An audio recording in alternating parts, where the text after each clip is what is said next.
cool. Meeting is live streamed. Yes. Oh, you see that already, King? Yeah, I saw it pop up on the screen. Yeah, I just accepted it and. Oh. Mm-hmm. Mm-hmm. There he is. There he is. He come in. Hey, sir, how are you? Come in. He's like, right. oh, how are you? Shabbat shalom. Shabbat shalom, young man. How you doing? Can you hear him? I can't hear you. He said decent. Oh, decent. Okay. Yeah. You're not shy, are you? Is he shy? That means you humble. Okay. That means you humble. There you go. He's soft spoken, but boy, when he speaks, he got something to say. Oh, come on now. That's what I'm talking about. Yeah. How that music coming, brother? Come forward a little bit so I can. Doing good. Still waiting on like a few things, and then after that, I'm trying to make more. Okay, I need some hot tracks, son. I need some hot tracks. The streets talking. I know, right? We need some hot tracks. I need something to rap over. Exactly. Wait, James is he's a singer, or are you a rapper? What are you, James? I'm a little bit of both. You know, James is a little bit of both in there. Yeah. It's like, no. James, hey, I'll tell you something about James. James humble, but James is multi-talented. All right. Yeah. All James right. is that. The brother That's is how bad. he is too. He plays keyboard. He does. Oh, for real? See, does he? Oh, that's what's still learning the piano, but I do write books, play stuff like that. I want to try. I want to try to get in the film, do something. Yes. We need to link up. Yes. Yeah. Okay. Yeah, I write. Well, not right. I'm also a percussionist. I play saxophone. I play bass guitar. You still got your saxophone? I wish. No, him. He has a saxophone. Oh, him. Okay. He plays sax too. Okay. He never got into it. He never. But we got it for him. Like I tried it, and like it's something about the mouthpiece. It's not really right. And you gotta put your reed in there and all of that stuff. Yeah. It's a technique. It's a skill. And get the right sound and everything. I get it, believe me. Yeah. Tiffany, what can you do, Tiffany? That sister girl can sing. She don't sing. She sings. The world wants to know, what can you do? Everything. There it is. She ain't never lying. Wait. Tiffany can do. Tiffany can do everything. I mean, the girl is. I mean, she's really a handy woman because she can do anything. Sing.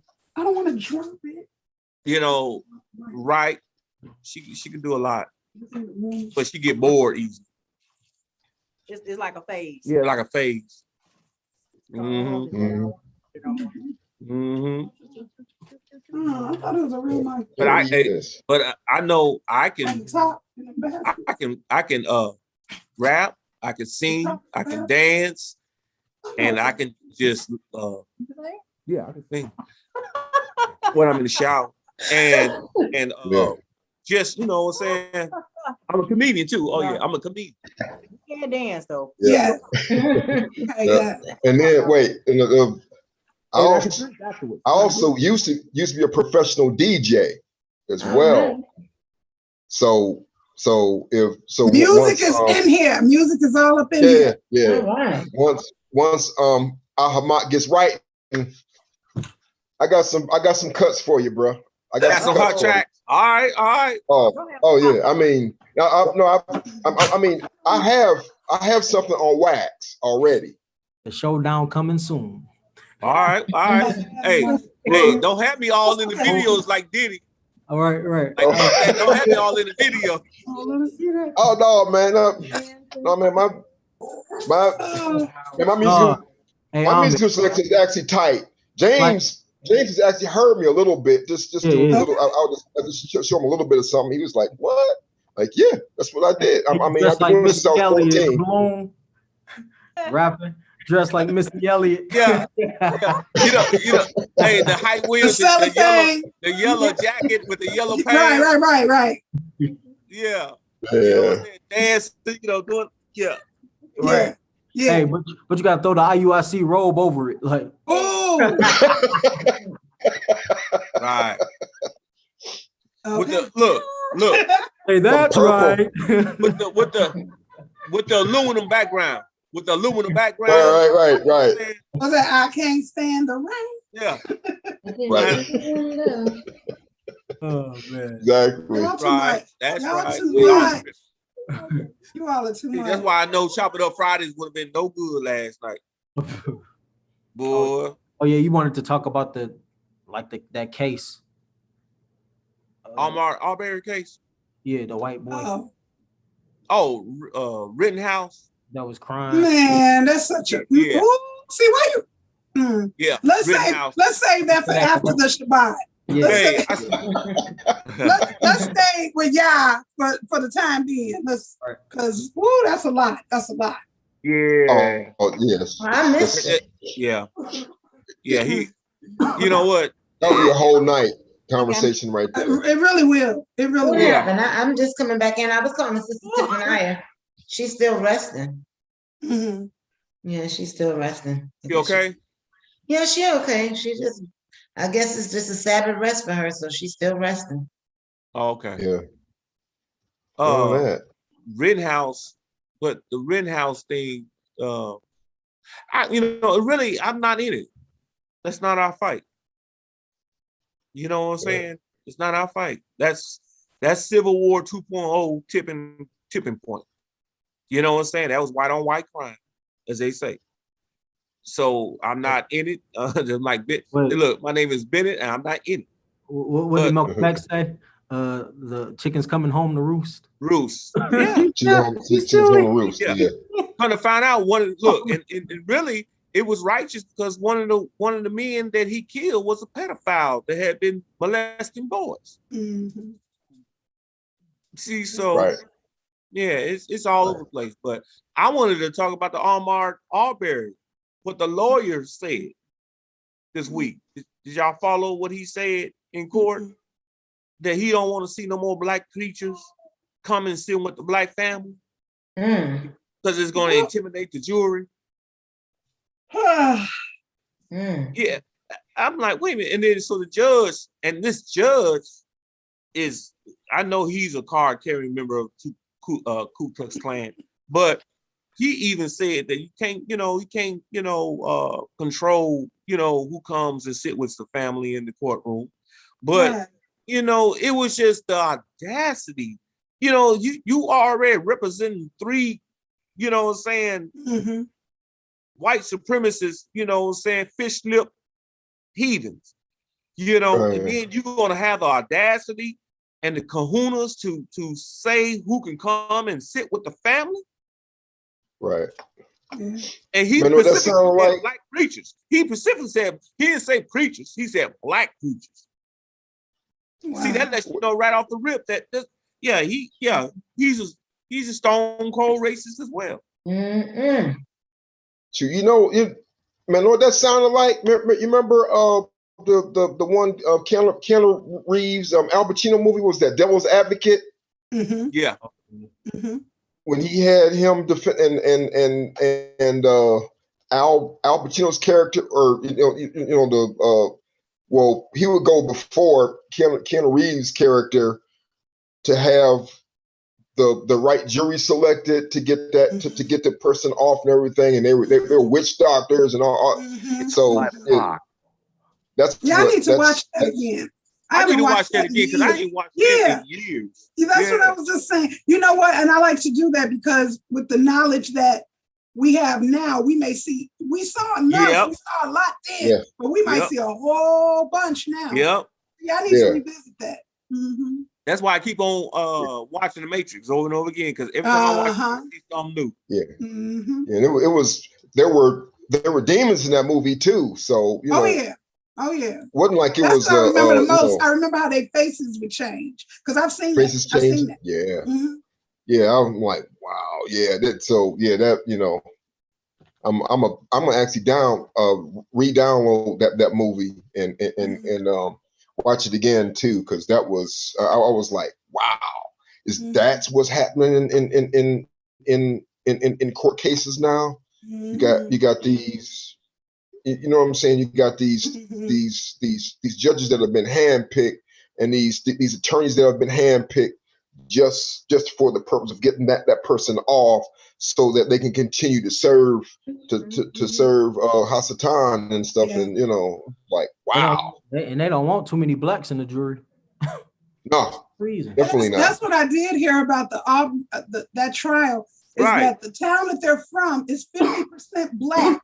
And then it's like 40 or less, 40 to 30% white.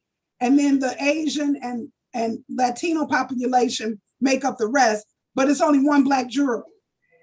It's supposed to be a jury of your peers. And they choose that based off of your geographic, your demographics. Now watch this. Now watch this, Yukar. You just said it. Now you know the judge, what he said. He pointed that out.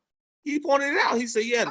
He said, I think that's, racist, but what did he do about it? Nothing. Right. Yeah. He allowed it to happen. Yeah. See, if it was a black judge, you know what a black judge would have did? No, you need to go back and we need to get a more substantial amount of what a more diverse jury the demographics actually are. Exactly. See, but I mean, this judge has done a whole lot of, that just makes me know that he's a racist. He's a stone cold racist, because he's been getting on the prosecuting attorney about, you can't say this, you shouldn't say that, and all that. It's almost like the prosecutors have their hands tied, and they can't follow through with a lot of things they want to follow through because the judge is interfering so much. Right. So it's already a rigged game, as they say. Yeah. It was rigged from the beginning. And then if they don't convict him on this, guess what? They can't even retry him.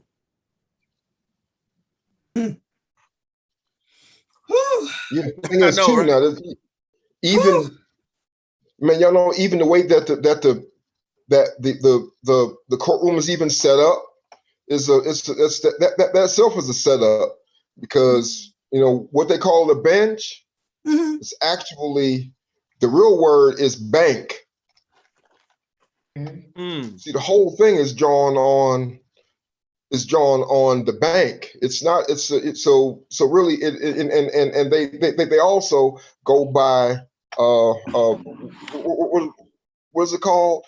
Maritime law. Oh, maritime law. Yeah. Which has nothing to do with where you are. It has something to do with being on the sea, and that's that kind of stuff is what goes on in all these courtrooms now.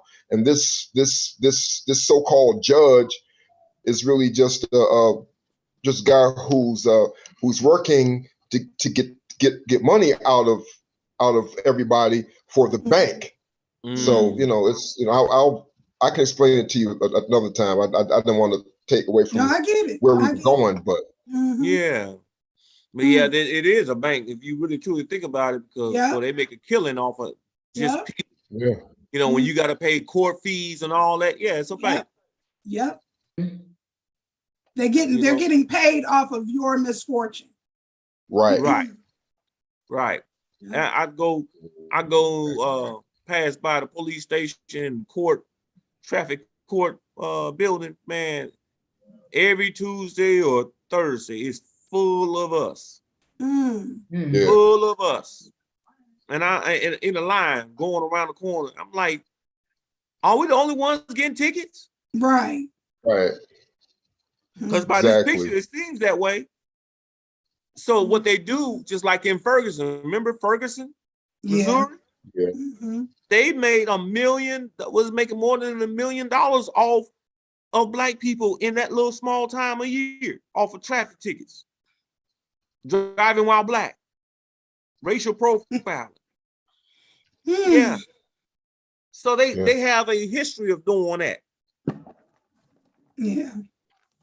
But it's just, you know, now what else was in the news? What else was in the news, y'all? That volcano is still pumping off over there. Oh, it ain't stopped yet. Yeah. Did you see what I said about that? It reminds me of a zit. Yeah, I saw that. It does. It does. The earth has zits and they popping. Yeah, and look, and that pulse ain't stopped ever since 7 weeks. Wow. It's and my thing is, if all of that is coming out, what's replacing it? Like, are we going to have a big hole that's going to like cave in or something? Because all of that liquid was taking up room. You got to look at mass. So if it's all coming out and being dispersed somewhere else, what's happening to the core is what I'm wondering. Right. Because you see sinkholes all the time. They always talking about a sinkhole. I was looking at Yosemite Park this morning. And they were saying that if Yosemite pops off, that the amount of ash would travel all the way from there all the way to Little Rock, and then but it all depends on how long it lasts. If it's 7 weeks, 7 weeks like that volcano in La Palmas, then it will cover the whole United States. And the ash alone, you know what I'm saying, it would kill every vegetation you won't see in the sunlight or anything for that matter. And just breathing it in itself, it damages the lungs. Because they showed it on the telescope, it's like little fine, all it is rocks, little small rocks. Right. So it would kill, and that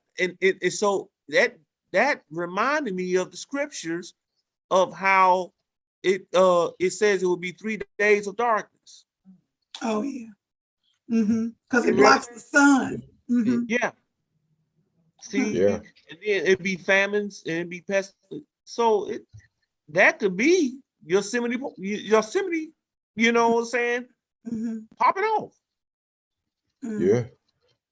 So no, go ahead. No, I was reading that. I was reading about that at one time a couple of years ago, and I saw what they were saying is that if those what's it called, Old Faithful, because that all that is water shooting out of the core of the earth. Now if that was to go, then about half of about from there eastward almost to Michigan is gonna probably blow and fall down in the earth. But then also, New York also sits on a major geological fault. So that would set that off. And man, can you imagine all them big, tall skyscrapers come crashing down? Who's going to survive all of that? So you see, they killed what, 3,000 people on 9/11. Oh, which I forgot to tell y'all that the other time I mentioned it. 9/11 is and there's a reason why they chose this date. It's because a lot of historians believe that was the day that Yahshua was actually born. I've heard that. Yep.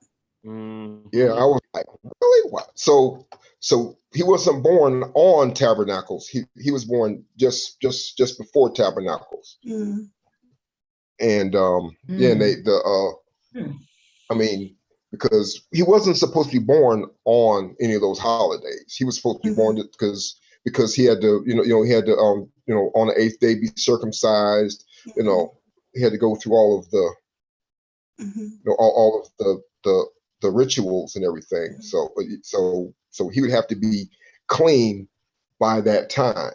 And the laws about the for the son is 7 days. So it all adds up to be like 33 days or so. That it's a total of 40. It's a total of 40. 40, yeah. Yeah, exactly. That she's not able to present the child and everything. So yeah, so it was right around Tabernacles that he was clean enough to be presented and everything. So so I was like, wow. Yeah. I mean, like I said, if that Yosemite blows, man, I can see worldwide. You know what I'm saying? What the Bible, what Revelation says is gonna take place. Yeah. So it's so many things that's going on. But like I was telling the brothers earlier, I said, man, I'm blessed because what I'm saying, I was able to walk out the hospital unlike others. You know what I'm saying? Yeah. So I feel like I'm blessed. I know I am. Yeah. Well, just in the conversation now, we've heard about deaths this week. So we definitely, it's happening. It is happening. And it's only going to get worse. Because devil going to show everything, show both hands. And a lot of people, just like them people at that darn concert, they still dying from that concert. Oh, really? Another person died. Yeah. A 9th person dead now. Okay, I heard that somebody was injecting them or something. What was going on? Yeah. Somebody was actually injecting people with a syringe full of opioids, causing them to overdose. Oh my goodness. Yeah, but I was thinking though that you got to be more conscious of your surroundings. Oh yeah. Research and study before you go to these events, because this boy has a history of craziness. The same thing happening at previous concerts.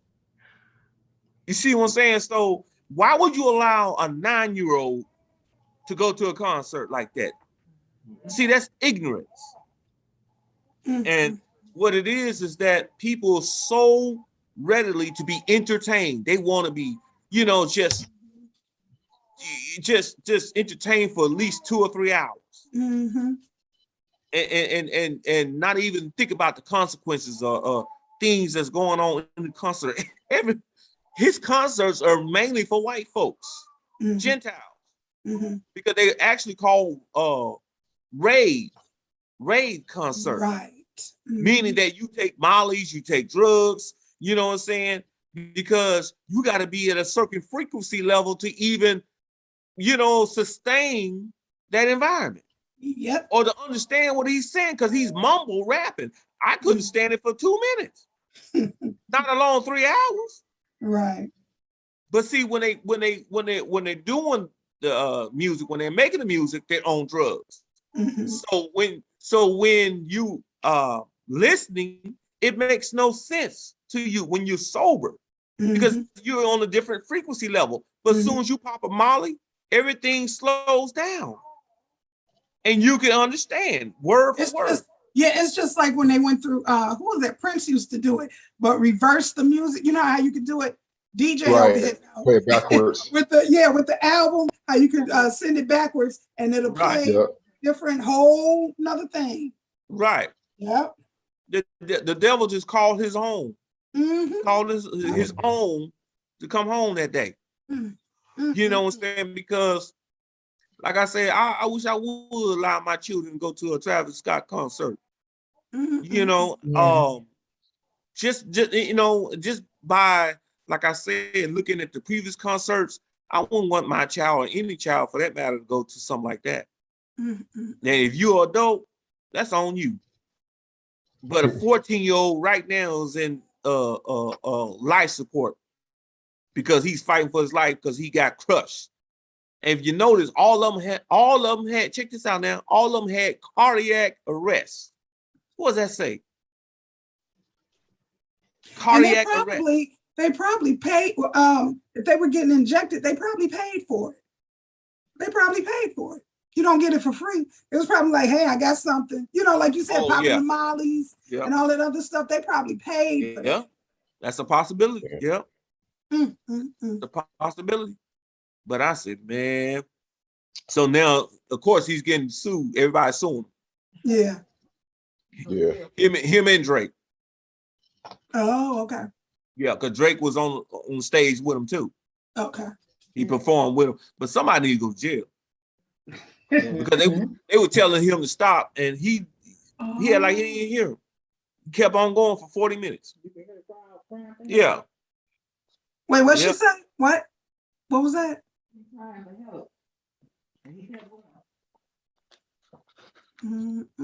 So yeah, so it was demonic. Like that boy said on the video, he said the whole thing was demonic. He said it looked like it was straight out of hell. He said, I even do music. And he said, you know, watching how, you know, this happened, he said, I don't even want to do, you know what I'm saying, music like this. Yeah. So music is supposed to bring you, especially if you're paying money to go to a concert, it's supposed to be a good vibe. It's supposed to be enjoyable. And the sad part is a lot of them probably think that is enjoyable. They don't get it, you know, but that's not, I've been to plenty of concerts and no, that wouldn't even, that's not a concert to me. Did you see Travis, the face that people had to walk through? Oh, yeah. That would have, I was like, oh no, I would have turned around. No, this don't even feel right. No. Right. You enter into, actually it's saying like you're entering into his body. Yeah, and then, but you look up old pagan worshiping pictures, it's a Buddha head and several pictures that have the same thing of people coming out their mouths, you know, getting eaten alive, you know what I'm saying? That's why I say all you had to do is do your research. And I saw someone try to be funny because they showed, it was the Simpson character, the clown. What was he, Krusty, I think? Krusty the Clown. Krusty. They showed Krusty the Clown has somewhere, some amusement park or something, but it's his head and you walk through his mouth. I said,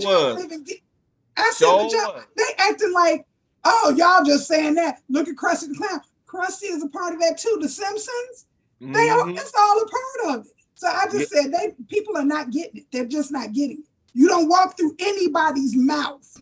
I don't care if it's a fictional character or what. There is a portal. That is a portal. You don't do that. Right. Well, the stage itself was a portal. Yep. If you saw that stage, it looked like an actual portal with the fire and all. Man, come on. And then it had a phoenix, a phoenix on fire. Yeah. People gotta, you know, but you know what? They don't see it. They think everything is funny. They think everybody is conspiracy theorists. They think everybody overdoing it and exaggerating until something come their way, and then they like, oh, you know. Yeah. So it's just a lot going on, and it's sad. And I was telling the brothers earlier that, you know what I'm saying, what this whole thing that I went through this week, it's taught me to be more humble, having more humility, you know, more compassion, you know what I'm saying, for people. because sometimes I know I can be hard. You know what I'm saying? But at the same time, it's people around us that we have to try to warn one. You know what I'm saying? One last time. You know what I'm saying? Mm-hmm. But if they don't get it, they just don't get it. Right. It's simple. As simple as that. Yeah. Because these times it's coming to the time right now where everybody gonna have to be worried about their families, their self, and you know what I'm saying, and the like-minded individuals that are around, just like us in this room. You know what I'm saying? We can't worry about the world. Right. Like Lot, he couldn't save everybody in Gomorrah. Right. You know what I'm saying? So, I mean, it's just like, hey, we living in those cities just the same.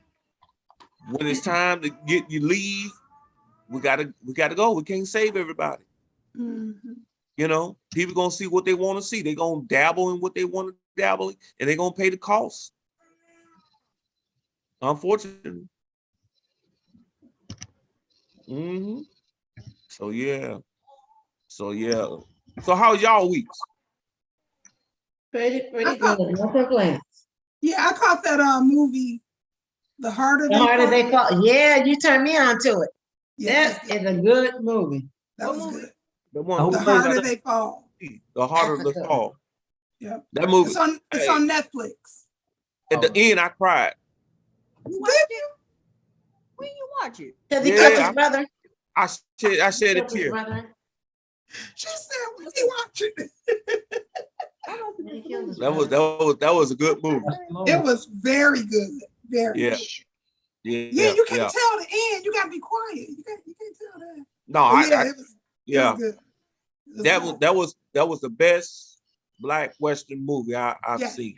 You know what? I don't like Westerns as a rule, but I enjoyed that. And I said, well, maybe it's a Black Western, because I really enjoyed Django too. So Django. It's something about the Black Western, I guess. But it makes sense, because they say that we are the original cowboys. That's what happened. Yeah. Cowboys are Black. So maybe that's why I didn't embrace the other cowboys. But I really do like the Black cowboy movies. Well, that one was really good. Yeah, Shabbat Shalom. Catch you. Shabbat Shalom. Shabbat Shalom. How are you? Dressed up. What you dressed up? Were you going to somebody prom or something? It's a birthday party. No, I get up and I go to this real weird place called the Assembly. I get out my hind parts, and I get out and I show that my grandfather said I chuck it in bucket, and I go to the building, the temple of Elohim, to be amongst his people. Yeah. I thought you had missed out on your prom in the 12th grade. You was having. I got to dress nice. I got to do what I got to do. That's right. That's right. Ain't nothing wrong with that. If I go see a president, or as Malachi said, when you be coming for the mayors and the rulers and the governors, how would I dress going before them? That's so right. Definitely gonna dress right. Yep. Yeah. So, that's right. Well, nuck if you buck, brother. Yeah. I was born for knucking and bucking now. That's what I was created for. Yeah. Let's get. So I left one family of Elohim to come get on for a minute to see the others.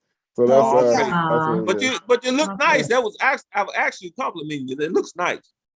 Thank you. I appreciate it. I can sing you a set if you want. What size you wear? Large.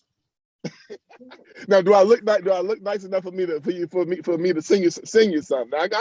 I go shopping for you now. Hey, you can send me whatever you want. I ain't picking, brother. You send me whatever you want. Hey, you laughing? I ain't laughing. I'm serious. I love free gifts now. No, yeah. You know, I'm gonna take care of you. I try to send Joaquin. I try to send him, but I take care of you.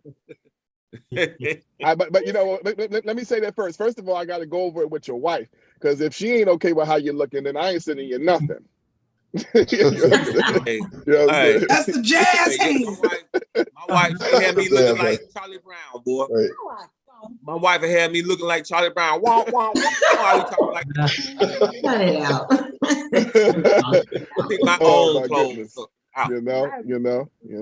Men, we have an issue, but for the faith, I would just wear sweatpants and t-shirts, if I was up to it. But when you get a wife, they are good groomers, and they able to put us in position to be able to dress us spiritually and physically, So it's a blessing that's their part that they have in. That's what even the term helpmate in the Hebrew text indicates, to groom or to dress the garden. You know what I'm saying? Yep. So she's very good at dressing the garden. But I don't know about the physical part, but spiritually. No, the physical part too. We got physical part too. Yeah. I can well suit myself. Sister Azaria, get him. Get him, Sister Azaria. Now, I'll be honest, Get him. He is a very sharp dresser. Yeah. I'm not saying that men can't. I'm not saying that men can't be. I mean, I'm just saying that one of the areas in which a woman is good at, when a man may be lacking in that area, they're very good at. I mean, think about how they are the ones that give birth to the man child and the child. So they have, what did Timothy, his grandmother and his mother, they were Jewesses or Hebrewnesses and so forth, and they were able to teach them the word. So our first men, I mean, the husbands are at work. So who are dressing our boys for education? Who are dressing our girls? Who's doing their hair? So they are the first introduction. So to be able to make sure our tie is good, our Vaseline is on our face, make sure our shoes are shined. The men may have some area in that, but the women definitely make sure that we smell a certain way. We ain't got no brown stains in our underwear. You know what I'm saying? You know what I'm saying? That we ain't got no pissy underwear, that we taking care of ourselves. So they do play a part. The men may keep your shoes shined and may tie a tie for you, but they're the ones that really assist and make sure we ain't funky. You know what I'm saying? Because we'll walk around funky. We'll walk around funky. That's right. So they do play a part in that. You better tell them. Yep, you're right. Oh, praise definitely. And you're absolutely right. The first people that children learn from is the mothers. That's right. Yeah, she's the very foundation of the Torah household. Yeah, we out working the field. Yeah, right. we are. She's the one educated. That's why I don't know why certain brothers wouldn't want their wives to know Torah. She is the one while you out building the assembly. She is the one teaching the children Hebrew. She is the one teaching them Torah. She is teaching them the Levitical law of medicine and how to do things. You want your wife to be very educated so she can teach your children what needs to be done. Now, what you do is I like to say the man is the verifier. He checks the work. Like the teacher, he go over the work and check the work. But after a while, your wife gets so used to doing it, you ain't even got to check the work. You just know it just flow. As Bruce Lee says, it flows like water. Yeah. You know and that's the way it's supposed to be, because let's be real, a woman doing all that, being virtuous, we'll leave it to the men to teach. You know? Yeah, I agree. That's enough work by itself. Enough. Right? We got enough to do on the home front. That's so her structure. You know what I'm saying? She's the one that represents your name, just as much as she is the Aethys Chayil, as Proverbs 31 talks about, her making you look good in the gates. It's her virtuous, it's her mouth, how she speaks, how she is, whatsoever. And a lot of that has to deal with how she is when she's not around you, what she's doing, when she's not around you. What is she find her integrity? When you come into the room, is she falling asleep on social media, or is she falling asleep in the Torah? Is she falling asleep with your kids, and is she nursing your children or nursing her pleasures? A lot of that has to deal with her character. So what is she really into? Is she about her girlfriends? Is she about talking to her family? When something go wrong in your household, is she running to her mother? Because I said, what's going on? It's the nurture. It's the nature of because if she's not taught the right way, she may feel like she has no out. And when she disagrees with you, she may feel like the only place she has to express that area is to other women. That whether it be holy women or not, and it is those things are to stay in your household and to stay amongst the leadership, and she is to take that to Yahweh, because her best friend against you is him, not her mother, not her sister, not her friends, not Oprah Winfrey, or it's him. He will deal with you when you are wrong. That's just a part of I her don't integrity. know. Yep. Ooh, not over. That's I mean, right. women go to all that stuff. Women go to all that type of stuff. You know what I'm saying? They all, you know, they go to all that foolishness. I go to yacht. Yeah, all craziness. That's right. You're right. You are right. But yes. Oh, I saw you call too, Catriel. Yeah, my wife I left had a my message. phone I left a singing message on my phone, so I missed your phone. That's fine. I left a message. Okay. You'll hear it later. Okay, yeah, man, because I was laying down. She had my phone singing like she Whitney Houston, you know. Okay, all right. Okay, well, listen. Hey, well, bless us with a song then. Look, I'm the little boy. I couldn't even have my cell phone. That's fine. That's what she's supposed to do, right? Yeah, that's what she's supposed to do. She take care of you. Got it. Yeah, you're right. That's her job. That's her job to take my cell phone? Yeah, well, you need to rest. Yes, absolutely. Yes, that is her job. 100%. Yes, absolutely. Yeah, that is her job to in that area whatsoever. Okay, I'm ending this today. I see y'all next. You're gonna be stubborn. You're gonna be stubborn. You're gonna be stubborn, and you're gonna think you can do it. That's what she does. Rest is not physical. You need mental rest too. Absolutely. That's right. Absolutely. Yeah. Catriel, you should have heard Catriel. He sent me a beautiful text. Friday. Was it Friday? I think it was Friday. Was it? You probably drugged up. You probably don't know. You probably drugged up. You don't know what that was. Was it the one that said roses are red, violets are blue? He got jokes over there. He got jokes.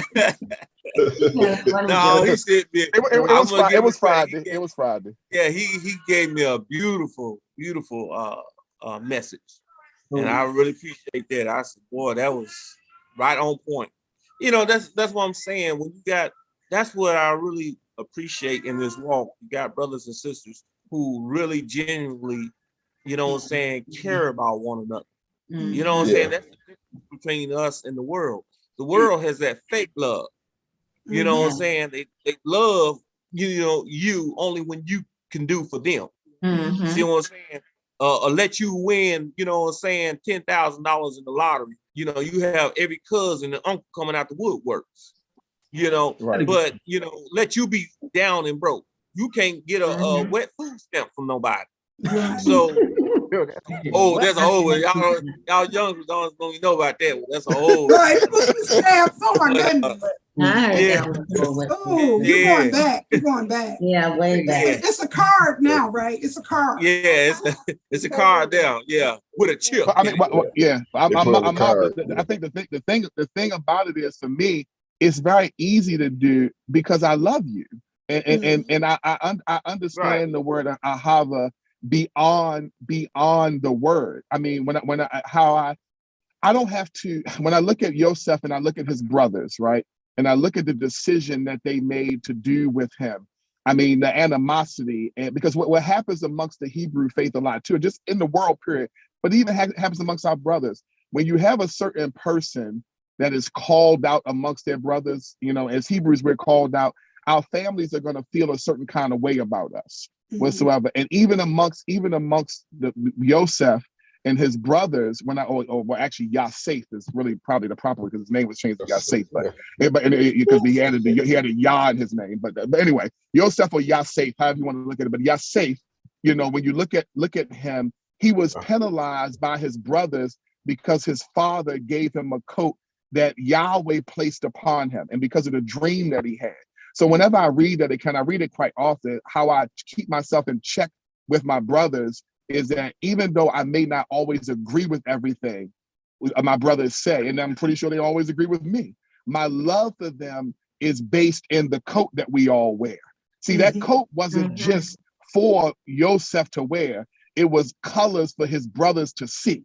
And if they could look past the colors, and he could see that Yahweh was going to make them all a great nation if they stood behind the meaning of the coat. Because it was, when you look at the text, and it was a long sleeve coat, and you look at how it was, the mission behind it was to love.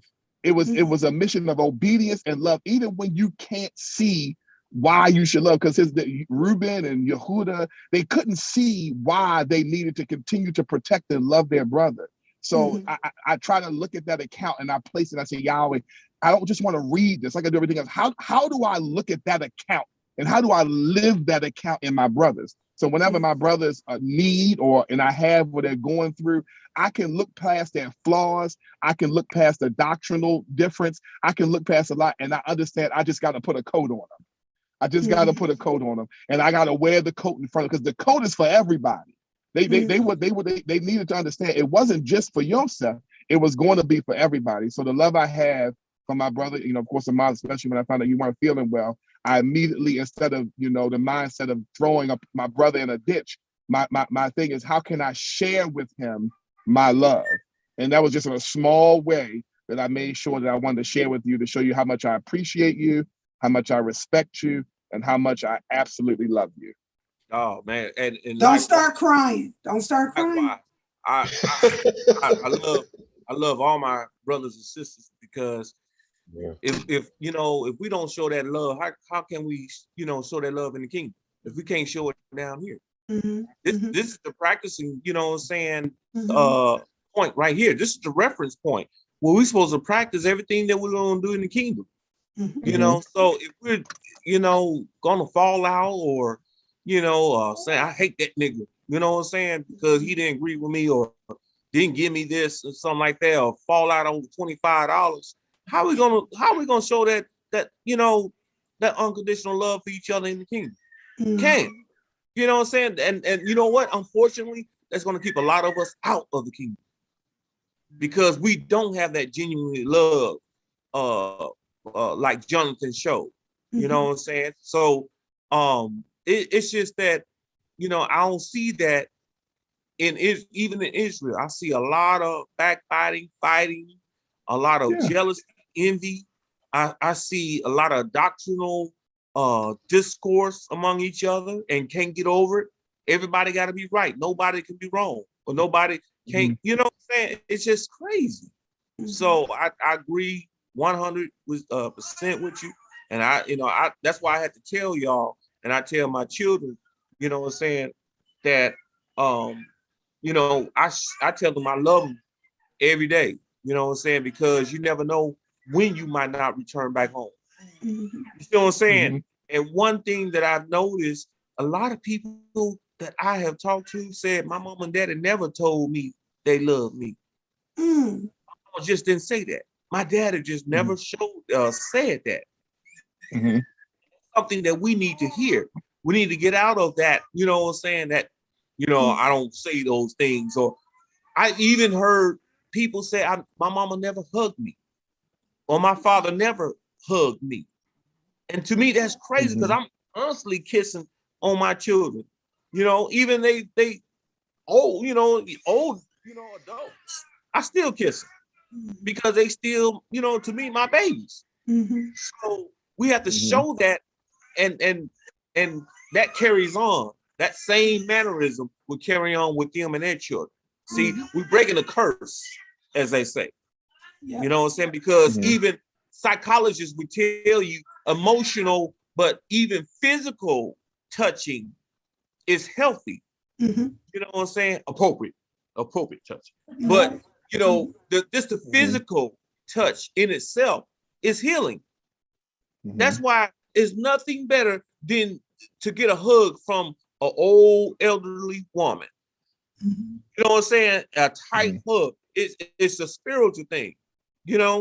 Like a grandmama hug. Oh my gosh, ain't nothing better than a grandmama hug. Y'all know what I'm talking about? Yeah. So we have to really show that love on a daily basis, because we never know. We just never know. The Bible says, life is like a vapor. You could be here one minute, gone next. And we just talked about it earlier, how people are leaving here, you know what I'm saying, in droves. So, we had to really show that. And that brother showed me that. All of y'all showed me. That's why I say I know that I'm in the right place. Trying to do the right thing. I thought I was gonna have to get in my truck Take me a road trip. I said, what?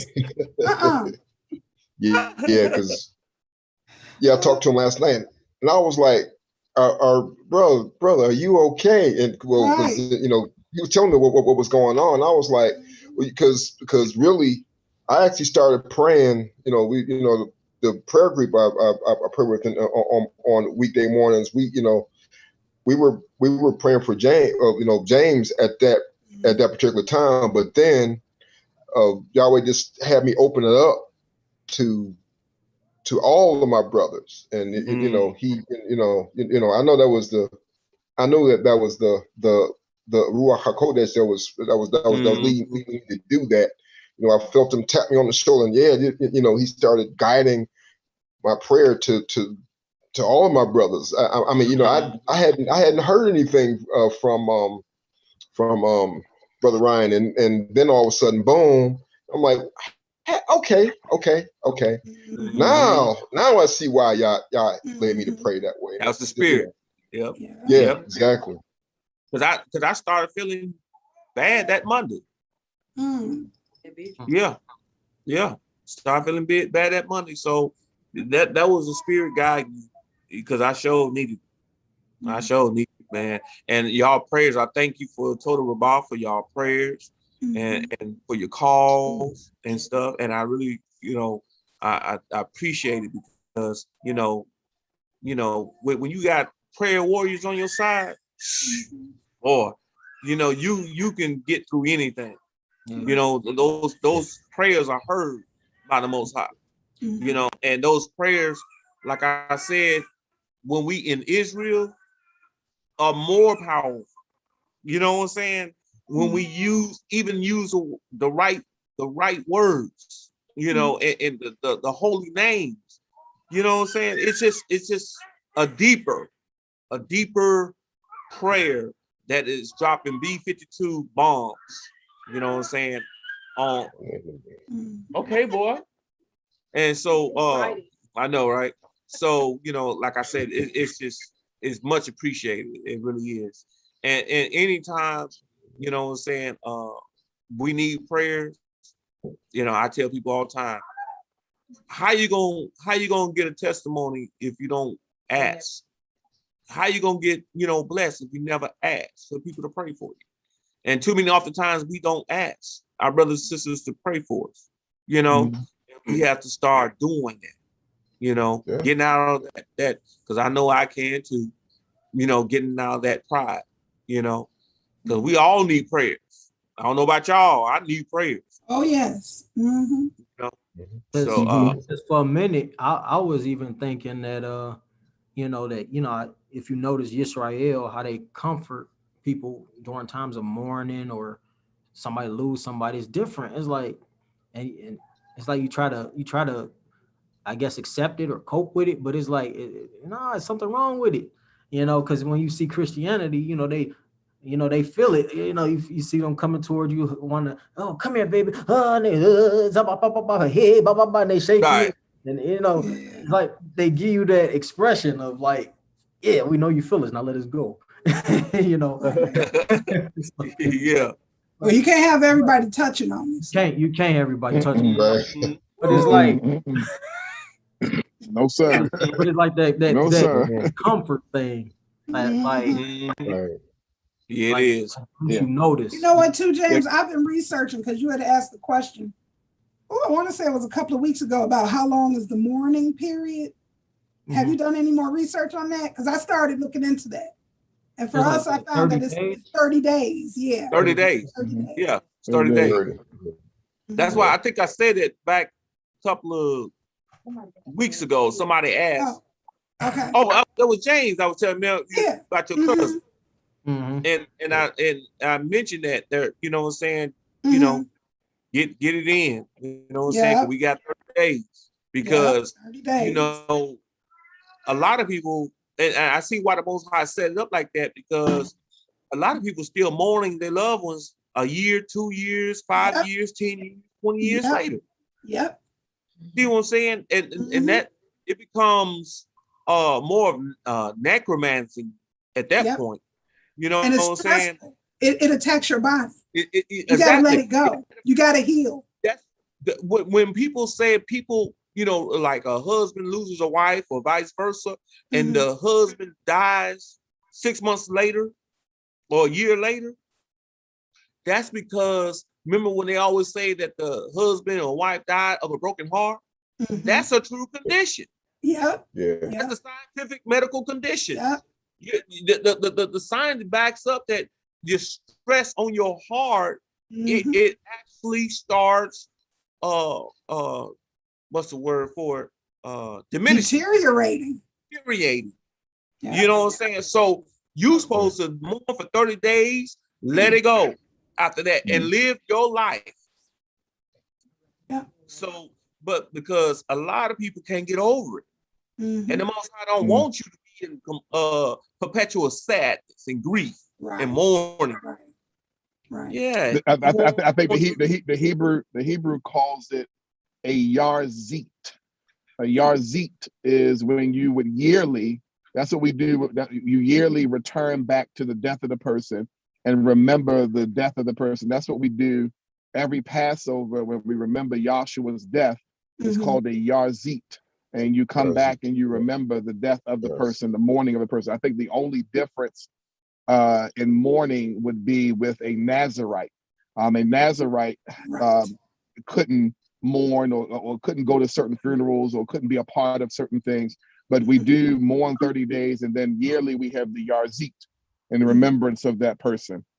So you can get over it. So you can get over the process. But the reason that Israel was able to have such a short period of time is because we're not concerned about seeing the brothers and sisters again. We don't look at death like molt, like the pagans do. We don't look at death the way they do. So there's, the uncertainty that Goyim or Gentiles have about their members, their family members. We don't have that uncertainty. We know that there's a resurrection, as Yahshua said to the woman when she said, why weren't you here? And Yahshua says, she says, I know that, that I'll see my brother. I'll see him again. And she said that she'll see him in the resurrection. I mean, she was quite clear that Eleazar or Lazarus would be in the resurrection. And she knew that she would see him and again because of the life he lived. I mean, that is a very serious statement when you can say, because it's one thing to say it, but she was quite sure that the life that Eleazar lived was one good enough for the resurrection. She didn't even hesitate. See, I'm not always so sure that I'll see all my brothers in the resurrection. See, there's a righteous living. See, I'm not quick to say that. There's a righteous living. That's why I was going to say this earlier too, that one of the major reasons I work so hard in my life to live a right life really isn't for me. It's so when I go before Yahweh for my brothers and sisters, that he don't look at me like I'm crazy. Because a righteous man, the prayer of a righteous man avails much. Yahweh, he doesn't play with that. It's not like you can he knows all your dirty, dark secrets. He knows everything that you're not really doing, and you can pray to him. But I want to make sure for my brothers and sisters, because Yahweh, when you look at the tabernacle and you look at the sacrificial system, Yahweh is very serious about prayers and offerings being brought to him correctly. Nadab and Abihu, they died in the temple when they offered up strange fire. So we just got to make sure that when we're praying to Yahweh, that we try to get all our unrepentant sin, so those incense can reach the heavens and be effective for our brothers and sisters. So important. All praises. Oh, Yakin, we ain't gonna hold you up now. Whenever you want to dive into it. That's up to y'all. I'm ready whenever y'all are. Oh no, yeah, you go ahead, brother, because I know you spend a lot of time on this. Let us remember the woman, Bethany. I don't have to read it, y'all know. No, go ahead and read it. Go ahead and read this. You sure? Yes, ma'am. Yeah. Yes, ma'am. Oh, let me pull it up. Okay. We look forward to that. Oh, okay. Hold on then. They don't have any sound. Yeah. Somebody wants you to sing it. No.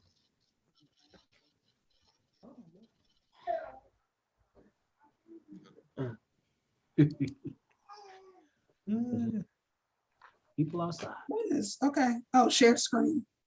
Oh, you have to give me, I can't share the screen. Oh, I'm sorry. I'm sorry. Yeah, gotta pass it. Okay. You should be able to now, Carl. Okay. Oh, look at him. Hey, little handsome ransom. Hey, little gorgeous fella. Can you all see it? Yes, ma'am. Okay. Mashiach anointed at Bethany. Matthew 26, 6 through 13. And when Yahushua was in Bethany at the house of Simon the leper, a woman came to him having an alabaster flask of costly perfume, and she poured it on his head as he sat at the table. And when his taught ones saw it, they were much displeased, saying, to what purpose is this waste? For this perfume could have been sold for much and given to the poor. However, when Yahushua noticed it, he said to them, why do you trouble the woman? For she has done a good work toward me. For you have the poor always with you, but me ye have not always. For in pouring this perfume on my body, she did it for my burial. So truly I say to you, wherever this good news is proclaimed in all the world, what this woman has done shall be spoken of also to her remembrance. Todia. Todia. Thank you so much. Yeah. Okay. Who want to pray us in? I do it. Father Yahweh, first of all, we want to thank you for another Sabbath. I give you time. Go ahead. Sorry about that. Father Yahweh, first of all, we want to thank you for another Sabbath, for waking us up this morning, starting us on our way. You didn't have to do it, but you did. We're thankful, we're grateful for this opportunity to get it right, to come before you, to learn of you, to receive from you, Father. We ask that you cleanse us of all unrighteousness. We ask that you bless us, Father. Continue to be with us. Show us the way. And as the message go forth, speak to us so that we can know the next steps, what we should do with our lives, what we should do to be pleasing in your sight. What must we do to be saved, Father? And we know that you are the walking Torah. You are the way, the truth, and the life, Father. We thank you for the atonement that you sent your Son, Yahshua the Messiah, from heaven to the earth to save a wretch like us. Hallelujah. We thank you, praise you. Never give you the praise. Hallelujah. I pray. Hallelujah. Hallelujah. Hallelujah. Hallelujah. Amen. All right. Beautiful prayer. Thank you, Total Rabah. Todia. Okay. Yeah, I got it. This is the name. So you should be able to put up your stuff, your king. I'm going to put this here. Let me get back on here and share the screen. Vacation window. How cold is it in Baltimore? I think it's 50 degrees. Oh, okay. 45 or 50. And how is it in how cold is it in Michigan? 39. Yeah, 39. Because somebody said this morning that it was snowing in Buffalo, New York. Of course it is. It's always snowing there. We had snow flurries yesterday in Indiana. Yeah. Wow. Yeah. I'm glad I'm not there anymore. And Abigail, on your side of town, is how snow? Is it snowing? No snow. No snow yet. I'm not that far. Let me correct that. It's 41. It's 41 degrees, not 39. 41 degrees here. 41 degrees. Yeah. That was a joke. That was a joke because Abigail, you still on the other side of town with me. So yeah, I am. Like right now, it's 50 here. Yeah, it says it's 50 here. Yeah, on the other side of town. You right. You right. Okay. Boy, too funny. The screen I want to go. There it goes. Okay. All right. Can y'all see the screen? Okay. Yeah, I can. Yeah. Okay. Great. Okay, yeah, this is where we left off. I want to make sure that, well, I want to kind of just short review Your phone. before I move directly on. Okay, when the where we left off at basically was at the change of Abraham's name, like as I point out, as you can plainly see, was a well, he was the first to take on the designation Hebrew. See, it's not just a language. It's not just a name of a. It's not just the name of a people. Mhm. It goes further than just being a name of a person. It's a spiritual designation as well, because these people become what we call. You can see it. Did it come in? That's what a Hebrew is, an overcomer, because we come over a lot of things. You know, when we were leaving. You know, when we were leaving. All right. Yeah. Get some feedback. Yeah. But yeah, Okay. but we as we were as our ancestors were leaving Mitzrayim, we came over the Red Sea. So it's a thing that it's I guess you can call it the gift that keeps on giving. Having this designation on us, but it also calls us into challenge as well. It's as if Yah would say, "Well, can you get are you going to come over this thing to get to me?" And that's that's where that's where we are. That's where we find ourselves every day. We have to overcome so much during a week to get to Yah. To get to Shabbat. There's a lot to come over. So we have to be armed with shovels as well as with rappelling equipment. Because sometimes you have to climb over, sometimes you have to dig under, but but the whole thing is getting to Yah, and that's what the designation of being a Hebrew is we get to him, through no matter what circumstances. In Ibrit, or the Hebrew language, Hey was added to Abraham, and for a special reason.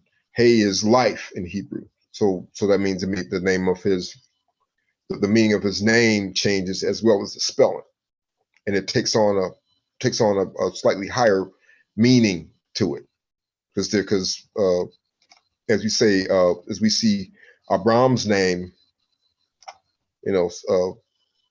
strong, strength, or he's the strength of the house, being the father.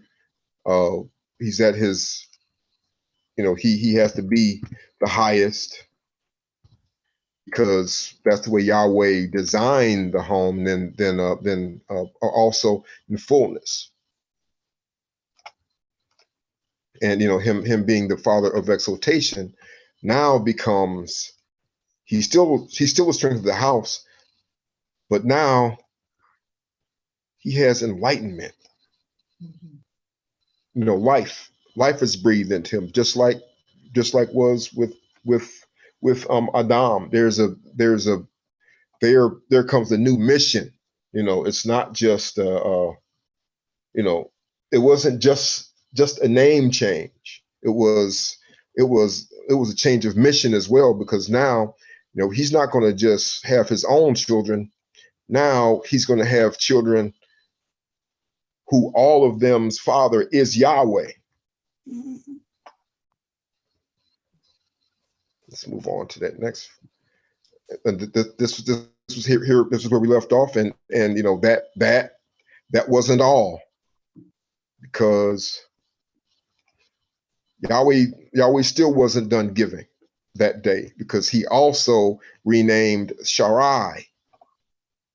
You see, the meaning of her name was basically, when I looked it up in Strong's, it said contentious. Mhm. And well, you know, she was she, the way that she was, I mean, she was contending with both Abraham and her maid, um during the time when Sharai gave Hagar to Abram to have her child. But you notice the change of her name. You know, she changed from Sharai, meaning contentious, to Shara, meaning princess. Whole lot of change that did with that one. You know, just with him just adding the one semi vowel to her name, huh? Yeah. Changed her. Changed her completely. She actually started walking after that. She became female nobility.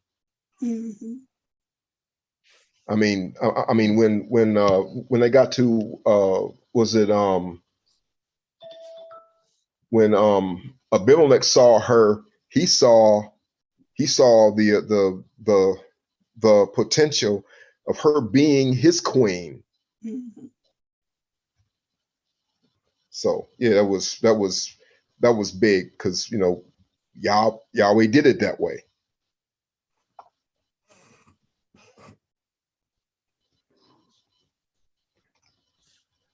Now let's get ready to move to the next one, which is today's. We're at the Tower of Babylon, Migdal Babel. These were the 26 nations or nation cities that descended from Shem from before the Tower of Babel, that they're listed in Genesis chapter 10, verses 22 to 31. A further explanation is necessary, though. Yah caused the original nations to disperse by dividing them with different languages, because they rebelled against him with the building of the Tower of Babel in Genesis 11, 1 through 8. But Yahweh simultaneously sent physical destruction against the people and their tower. The reason why I put quotes around it is because someone else said it. I think I put it in my my citations, but yeah, Yahweh simultaneously sent physical destruction against the people and their tower. According to asknoah.org, Yahweh sent a massive storm of hail onto the people, and a tidal wave from the sea that drowned almost half the population. I'm not sure exactly how true that is. I'm going to be looking into that a little bit more once we get excuse me, once we get further along in this study. But I can see I can see it being possible, but I don't know. Sometimes some of the things that I see online, and some of the things that people share uh, are often part of myth and legend, and so you know I don't always take the things that they say for gospel. And the midrash, which is a quote off of asknoah.org, says that in the destruction, that 30 of the 70 national families were wiped out, leaving only 40, and the 30 that were destroyed were eventually replaced by the 30 nations that arose later from the descendants of Abraham. Of these, 16 were from the 16 children of Abraham and Keturah, according to Genesis 25, 2-4. Abraham sent those children away to the east, basically away from Yitzchak, away from Isaac. 12 were from the 12 sons of Abraham's son Ishmael, and they settled between Egypt and Assyria. This is in Genesis 25, 13-18. So that then accounts for the 28 nations. Now, after Isaac and Ishmael,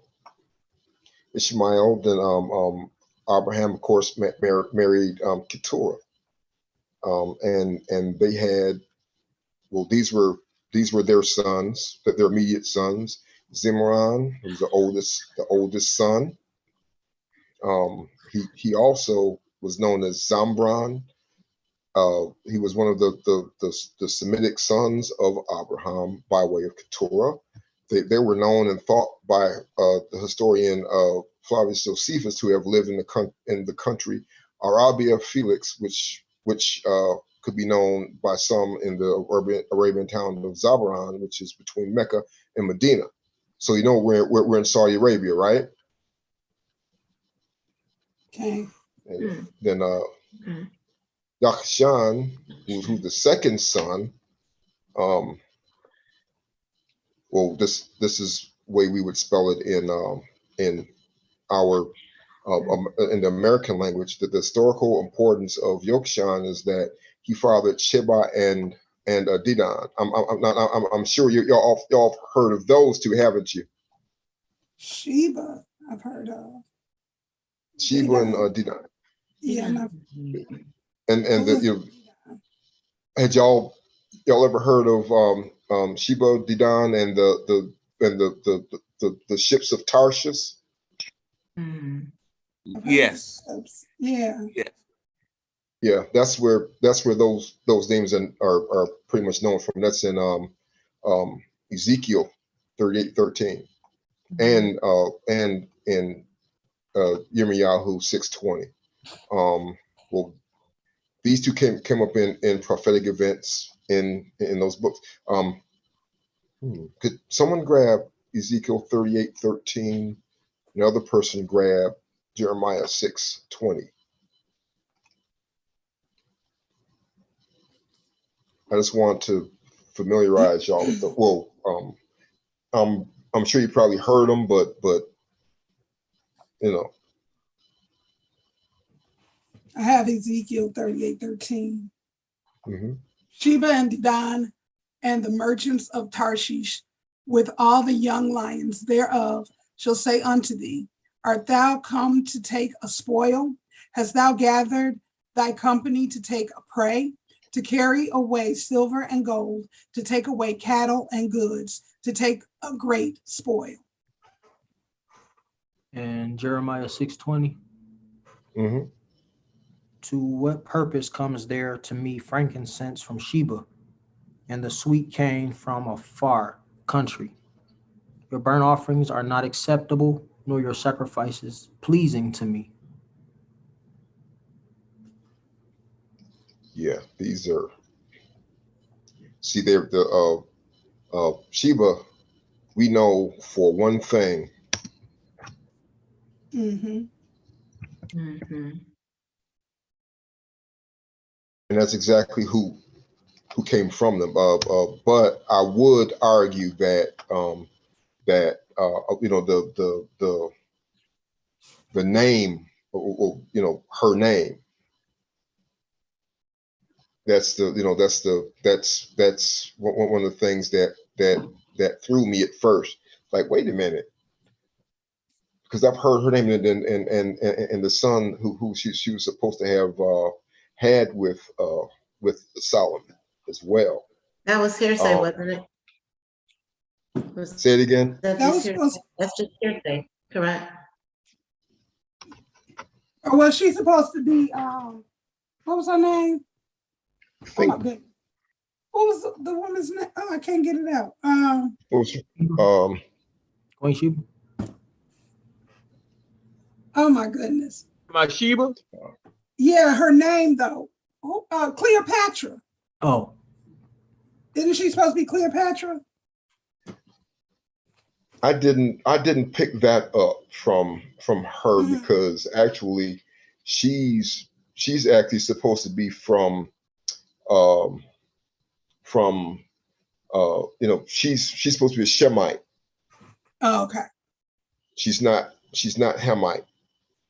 Even though there is a Sheba and Dedan that was also on a part of the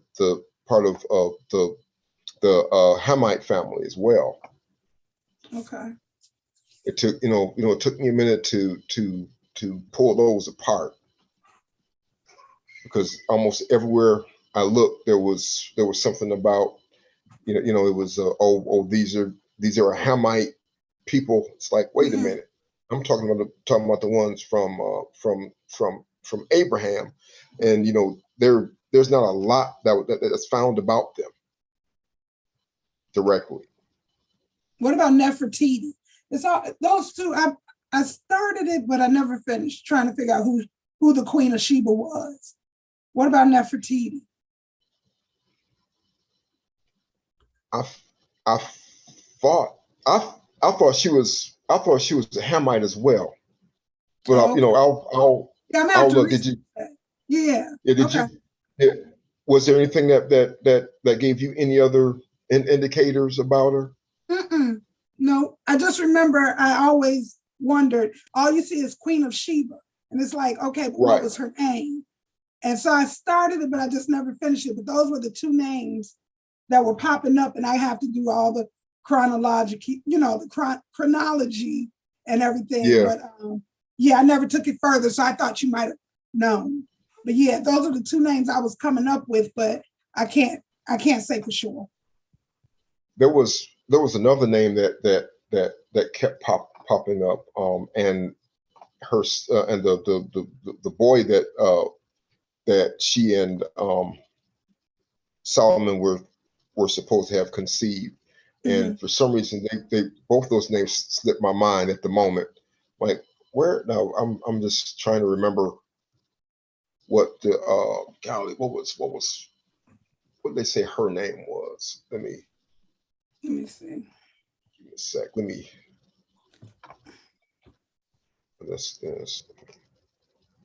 look at. Let me just take a quick look.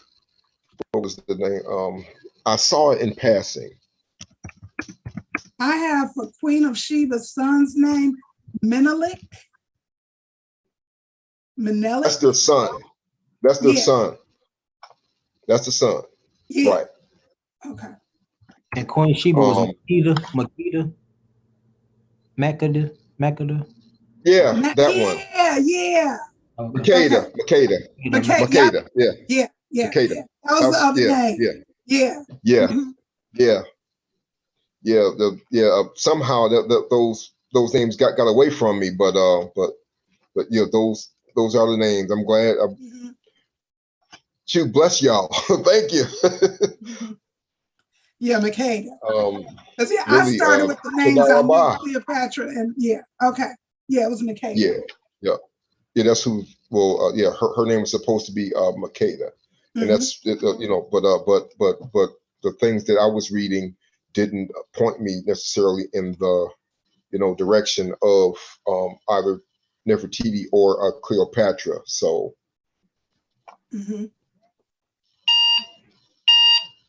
But on to the next. Now, I'm continuing, and actually, I should have gone through with these. Let me finish these guys up, and then the last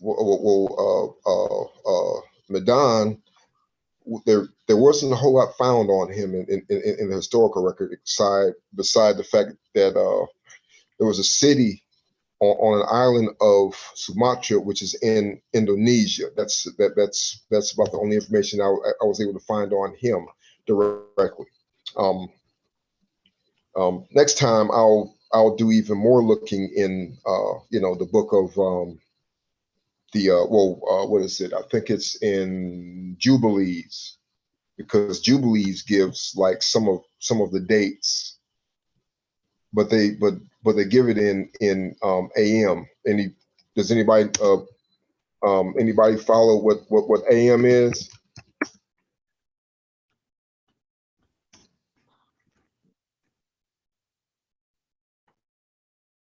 Yeah, we was talking about it last night. Ado Mooney.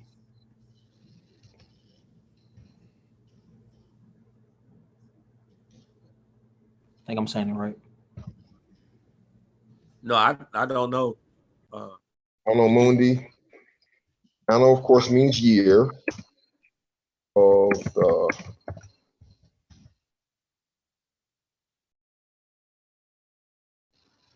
can y'all still see the?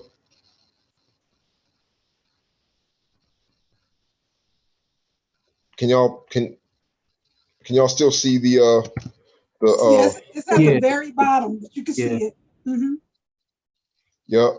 Anno Mundi is year of the world. So anytime you read that usually where you're going to find them at is in the book of the division, which is the book of Jubilees. You're going to find AM, going to find AM next to some number, and that's the counting upward from creation.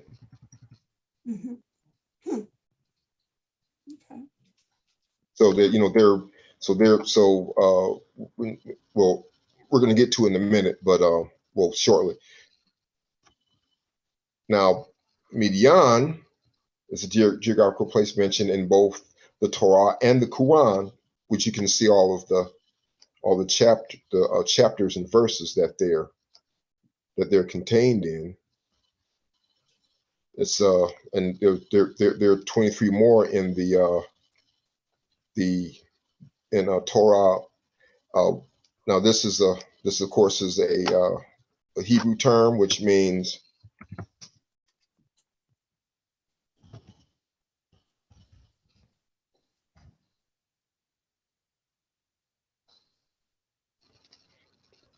so Nabi. Anytime you see this word or even just this word, it's prophet. Got you.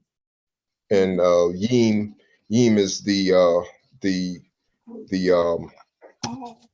masculine plural ending usually of Hebrew words. So anytime you see Im or Yim, those are usually the masculine endings for Hebrew words. There's only one other exception, that's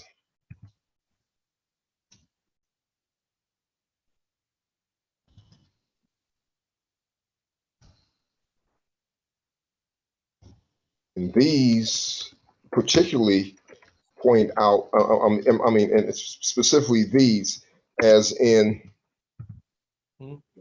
yeah, let's do it out. As in Mitzrayim, Aim actually points to make the so the word is actually a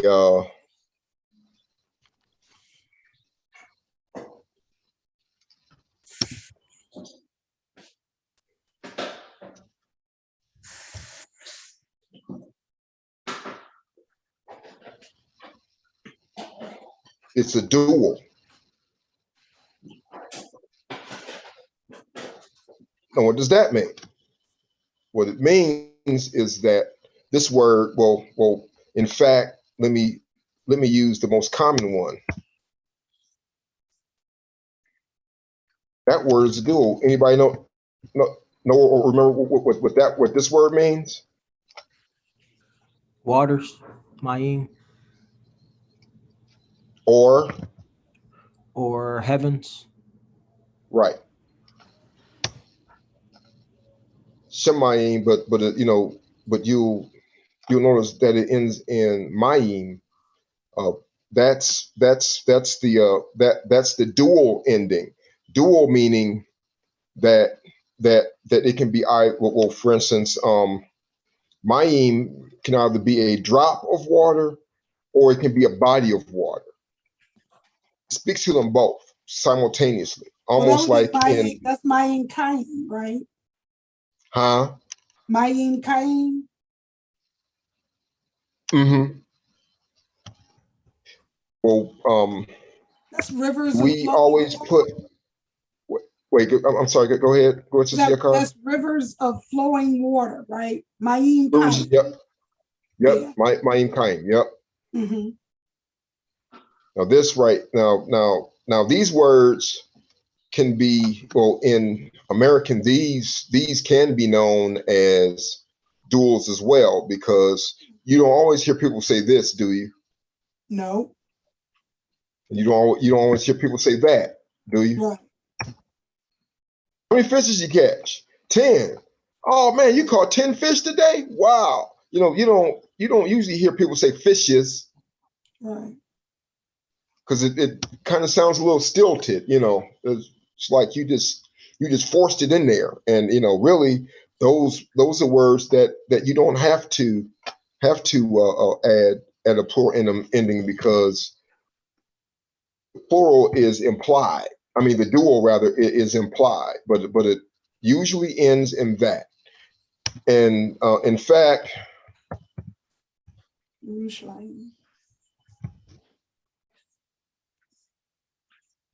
the plural, I mean, a dual.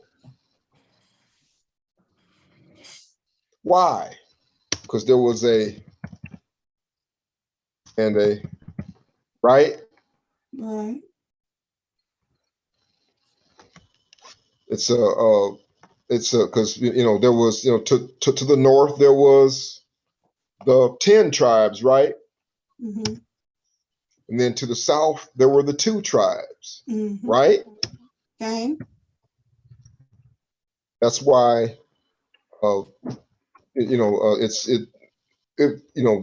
what those duals, they give actually additional meaning to the 2 words.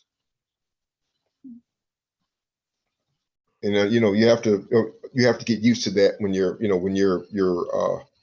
you hear Hebrew, because sometimes sometimes some of the words that we say in Hebrew are going to be duals. We're not used to that in this language, so we don't get them a lot in American. So Mm-hmm. and then, well, let's move on to Yishbak. Well, first, yeah. Now the city of Midian is said to be in the northwest Arabian Peninsula. It's them who are the Midianites, sons of Abraham. Therefore, check this out in the story of Yosef and his brothers. His brothers sold him to the Midianites, right? Who were sons of Abraham. Yeah. Midianites you was talking about. Yep, the Midianites. That's where they were, and that was who they were. They were sons of Midian, his grandfather. Mm-hmm. Right. The priest. Right. Yep, they were sons of Yosef's grandfather Abraham. So all of these nations come back. They all wind up coming full circle at the end of it all. Let's move on to Yishbak. He's the 5th son.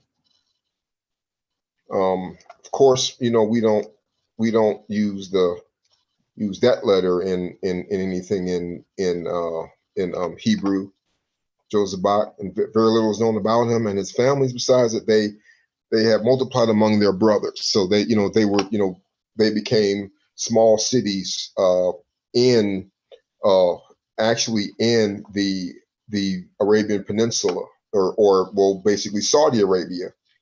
And Shuach, according to historians, appears to have separated from his brothers and not going into what we call Saudi Arabia. Instead, he ventured north into Mesopotamia, which is modern day Iraq and Iran. And more on Shua. There are many Shuachs in the Bible, but Job's friend Bildad was known as Shuhite. There was a female Shua of Canaan that Yehuda initially married. Then back to Abraham and Keturah's children. They were sent away from Yitzchak because Abraham gave Yitzchak everything. So they were given gifts, and let's face it, they're Abraham's sons, but the covenant passed to Isaac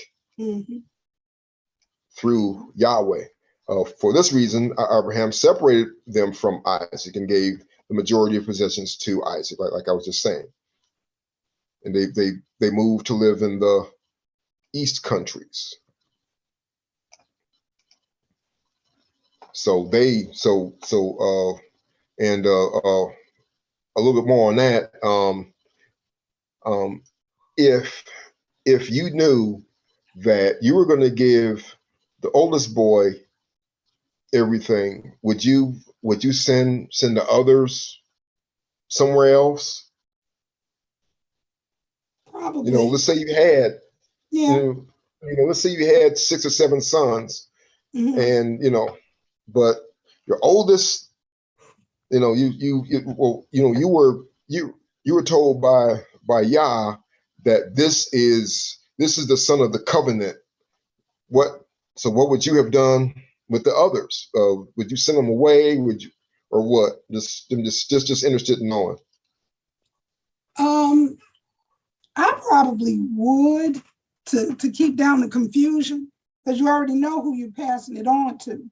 So go on and let the other ones establish their lives elsewhere. And the one that you want to keep closest to you to pass everything on, you keep near you. That's the way I would look at it. Sure. Anybody else? Yeah, I would too, because it's going to be some animosity. Right. Yeah. And it might, it might be some attempted murder going on. Me personally, I would have split everything down the middle. But I couldn't do that. That was the, right. What y'all said. That wasn't an option. Tell me about it. Yeah, that's trying to decisions. But yeah, but yeah, he didn't send them away empty. He didn't send them away empty. They still had things. Right. So yeah. Right. Exactly. Yeah. Yeah. Yep. They were given gifts, and that's a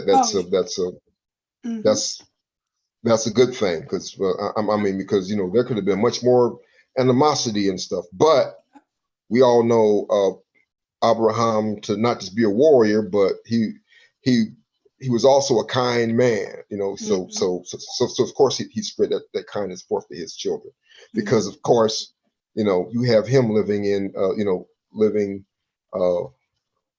as part of Yahweh's family, of course, because he basically experienced kindness every day of his life, didn't he? Abraham. Okay. Now in the 42nd Jubilee, the first year of the 7th week, Abraham called Ishmael, between these years. AM, which meant 2052 years, or somewhere between 2052 and 2045, since the day of creation, and his 12 sons, and Yitzchak and his 2 sons, and the 6 sons of Keturah and their sons. And so, so he had everybody gathered to him, and he commanded them that they should observe the way of Yahweh, that they should work righteousness and love each his neighbor, and act on this matter amongst all men, that they should do, they should each soul walk with regard to them as to do judgment and righteousness on the earth. Anybody got any thoughts on that one?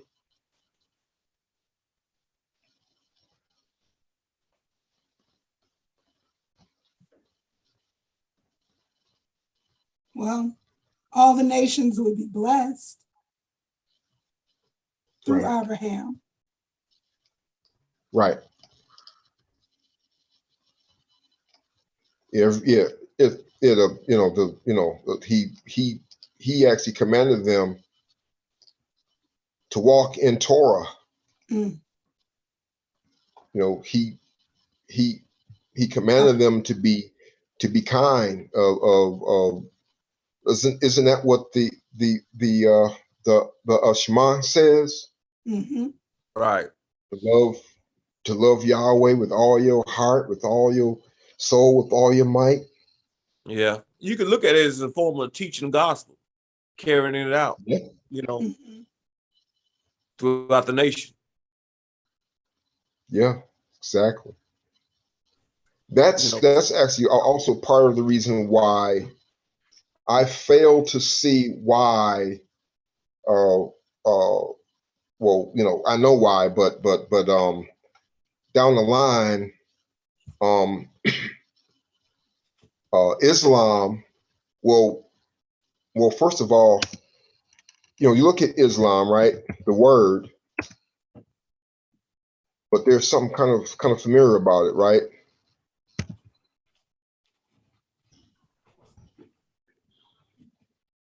Yeah, got the shalom in there. Shalom. It is. That's exactly what it is. Yeah. That's that was what it meant. Peace, wholeness, nothing out of place. Everything in its exact place. So honestly, because he's a son of Abraham, wouldn't you expect him to have been walking in that? Mm-hmm. Mm-hmm. Yep. Come on, now, give me some thoughts on that.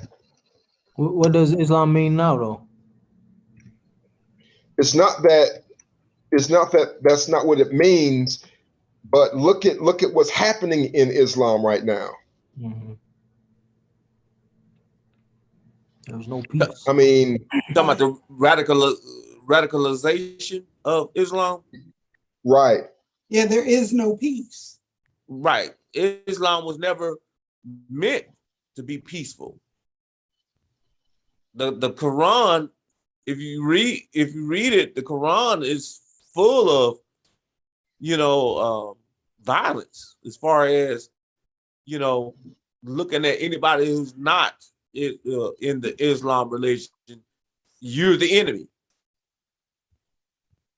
So a lot of people who, a lot of Muslims who really read the Quran, they're really reading it correctly. So when you hear these Muslims talking about it's peaceful, and that's a lie. It's not peaceful. It's that's why they were so easily to attack Israelites, and to either have them to submit to Islam or die as martyrs. See? Yeah. So our belief system, our faith, it don't call for that unless you mess with it. Never did. Exactly. Right. And that's my thing. It's that's why I asked that question. There was there was something that happened uh, back in the days of what's his name, that caused that.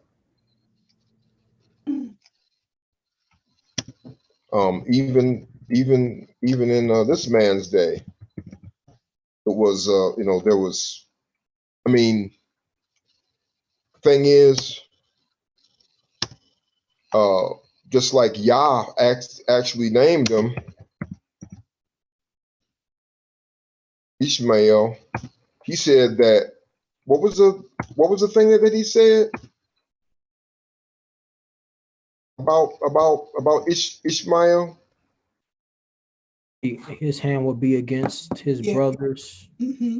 He'd be a wild man, a wild donkey. Well, yeah. Yep. Yeah.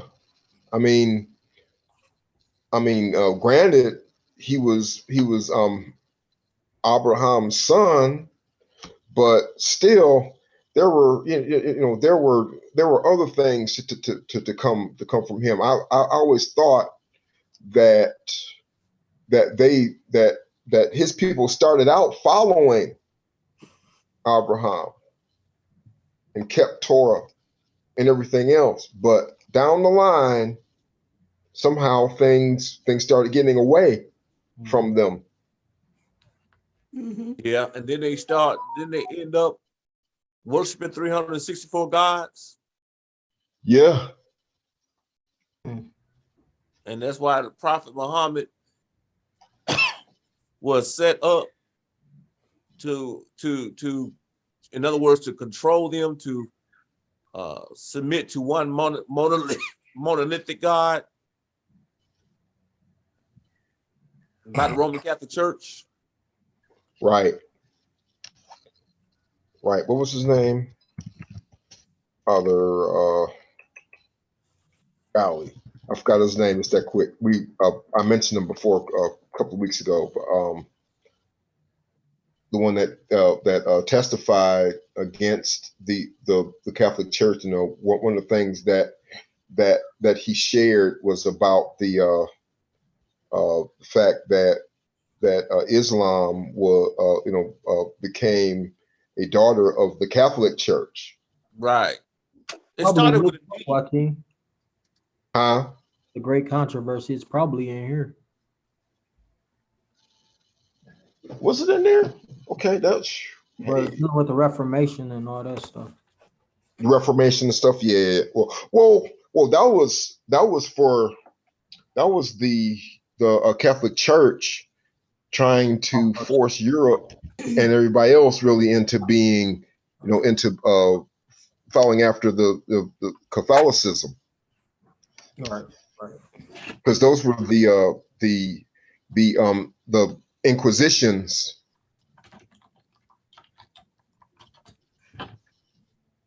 But yeah, wait, someone else was trying to say something too. Go ahead. Mm-mm. No, I was trying to remember the name, but of the man you were talking about. It started with a D. Let me see if I can find his thing real fast. It kind of sound. I think it was Italian. Oh, it was. It was in this. Wait a minute. Did you have his name in these slides?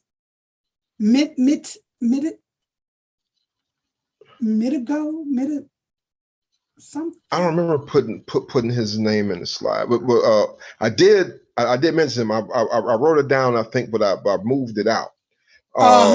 You might have typed it in and then took it out. Yeah. I'm just to show y'all the name. Good, great. He, actually, consequently, this man, I think, he was assassinated in like sometime in the 1980s. I think it was sometime around 87 or 88. golly, Yeah, what was his? He was poisoned. Right. Yeah, you know who I'm talking about exactly. Yeah. But somehow I can't call it. It's coming though. What was he, a I pope? don't. No, Oh. he was a priest though. He was never a pope. He was a priest. Okay. But then he got. I mean, man, look, popes can't get out of it. Popes are not allowed to even try to get out of it because, it's just like being a Mason. I mean, once you in at some point, you wait a minute, y'all. What was the name of that movie? In Too Deep. You be in too deep after Alberto Riviera. There you go. Alberto Rivera. Yep. Father Rivera. Yep. Yep. That was his name. He actually testified about that, and I was like, wow, that's crazy. To me that was like insanity. Like, really? Yep. I forgot what the name of that comic was. Wait, go ahead, James. What were you saying? No, I ain't say nothing. I'm listening. I was trying I'm gonna say he's the one that opened the floodgates with the knowledge that the Roman Catholic Church basically invented Islam. Right. Exactly. See, that was a secret before he came out and testified. Yep. And that's why they had to expose him, expose of him. Should I say? Oh, he was the activist. Yeah. Yeah. Oh, I remember seeing those YouTube videos of him, like they had a little cartoon videos or something. Comic book, yeah. It was that was by Chick Tracks. Has anybody, by the way, ever heard of Chick Tracks?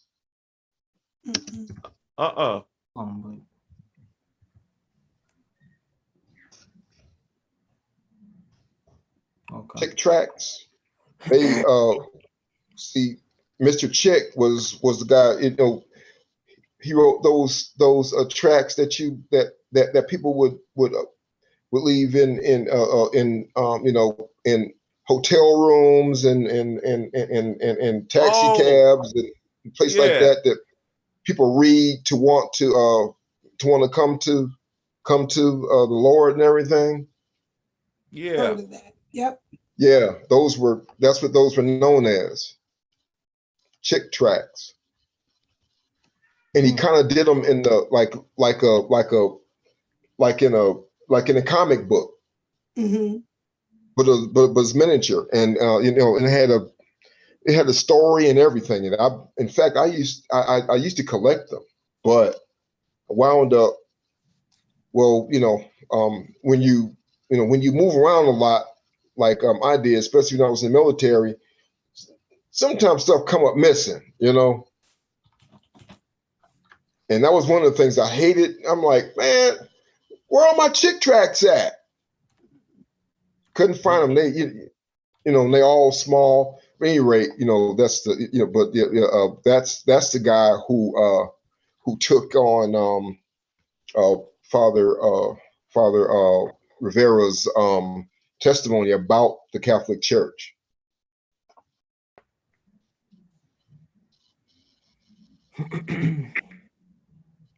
Moving on to the next one. Now, Shaban Dedan, according to the website Pilgrim Bobby it's actually at worldpress.com. Josephus describes Sabah as a walled royal city in Ethiopia, which Cambyses later named Meroe. That is, quote, both encompassed by the Nile, quite round, and the other rivers, Astapus and Astaboras rather. These are actually not mouths, but they're known as tributaries to the Nile. One of them, I think it's the Astaboras, that's known as the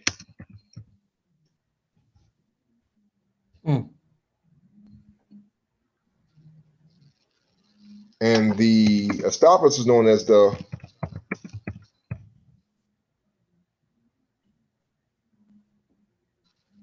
so they were at opposite ends of the Nile.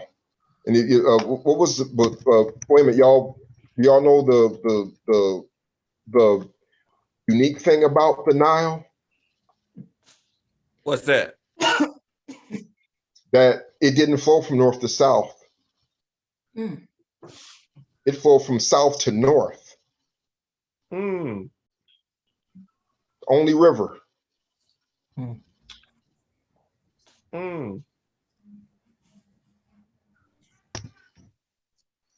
Is that the reason why it's that river was specifically so rich in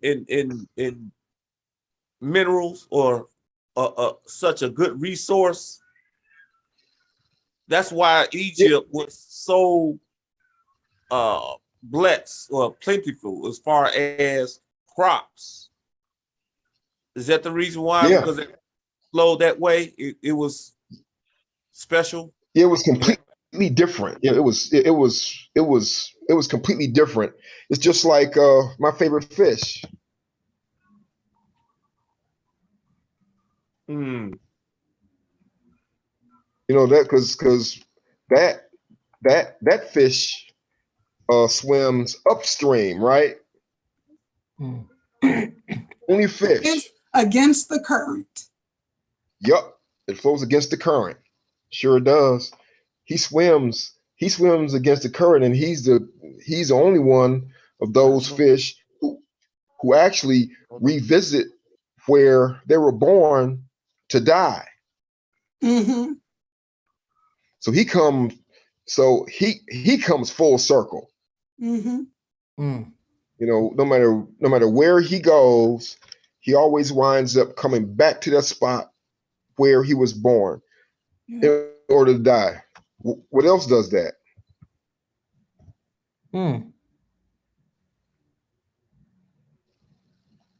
Elephants.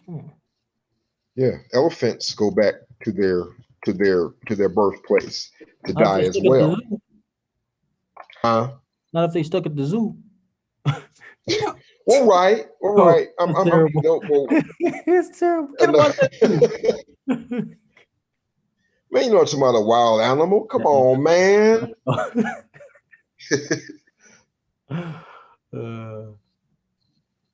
Yeah, that stuff is like, I mean, you know, when you get into reading things like that, you wind up, it's like, what?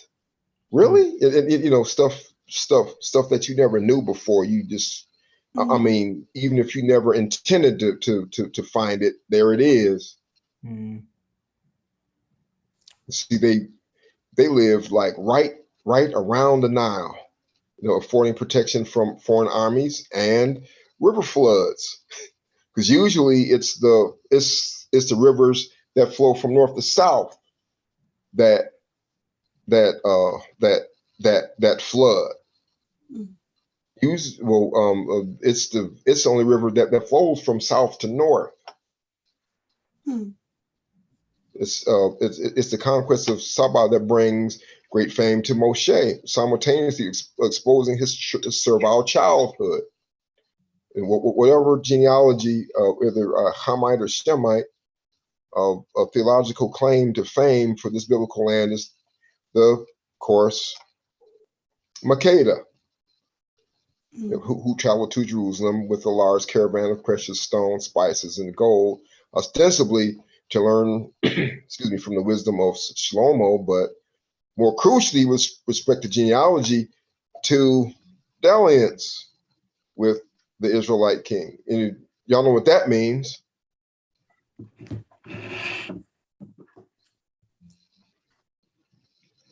That's how they had this.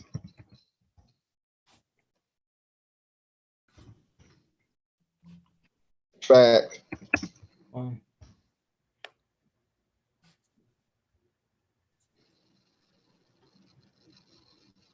Menelik the first. But yeah, the apocryphal Arabic Christian Book of the Rolls, which is a part of Clementine literature, and the Syriac Cave of Treasures mention a tradition of succession of 60 female rulers up until the time of Solomon, after having been found by the children of Saba, the son of Yoktan. Yeah, I thought that was interesting as well. Wow. Okay. But this is the website where that's found. Y'all can write that down and look it up. But like I say, don't believe everything I say. As a matter of fact, don't believe anything I say. Go and look it up, and once you get a get an idea of things. I mean, I'm not saying that I'm not going to tell you the truth. I'm going to tell you, as close as I can to the truth. But but be like the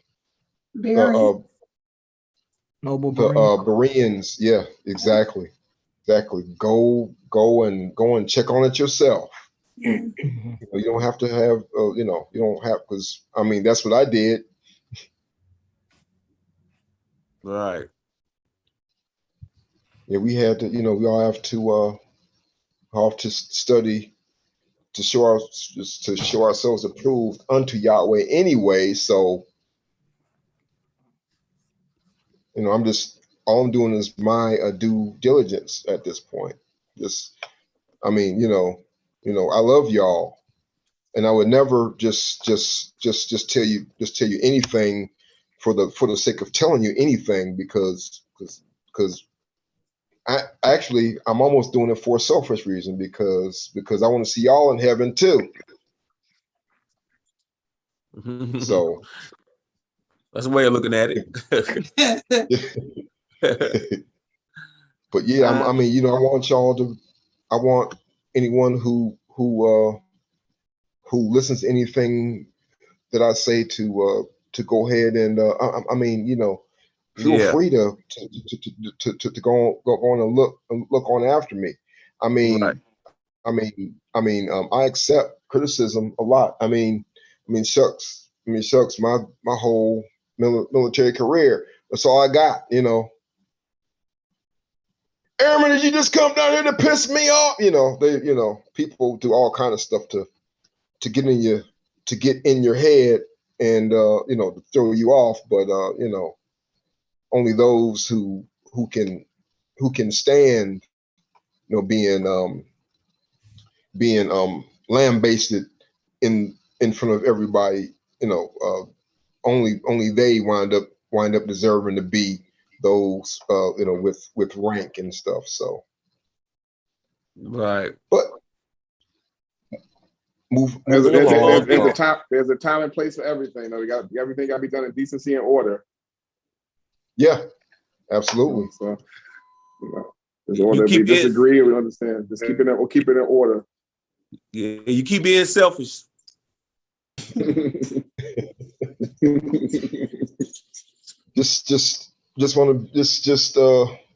Thing is, how you do with your family. You give your family the best cuts of the best meat, the best vegetables, the best everything. I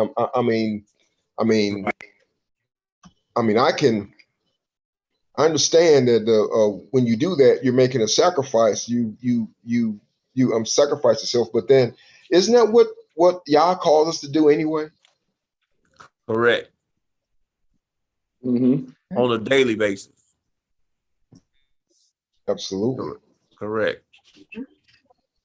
So moving on, the Assuring, the Tushim, and the Leumim are all Yokshan's son. Well, actually, they're the sons of Dedan.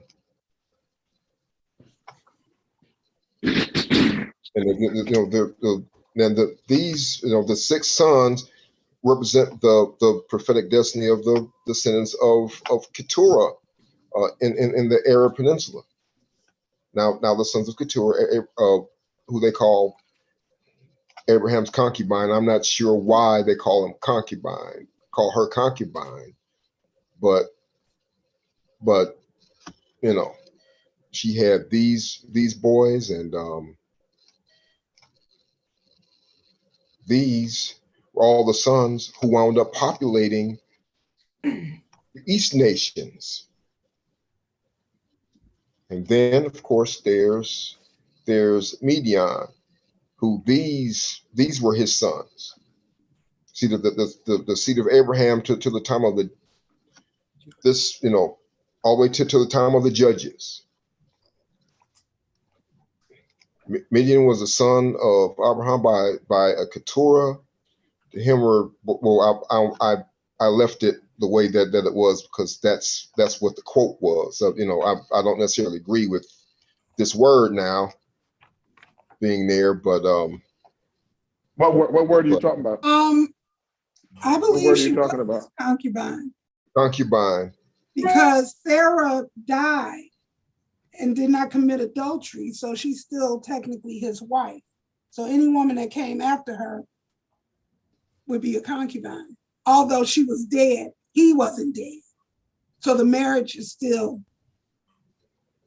if that makes sense. I can share some information with you, but from all my studies, Keturah and Hagar are the same exact person. Okay. I have lots of information on that stuff. Hagar was not her name. That's fine. Share it, bro. No. I mean, you're teaching, man. Listen. I try to keep balance on what it is I should say. I just, if you ask me something to say something, I'll say it. But if you're teaching, it's not my job just to come in there and just say whatever. I mean, there's a difference between, in my mind, there's a difference between chop it up and there's a difference between teaching.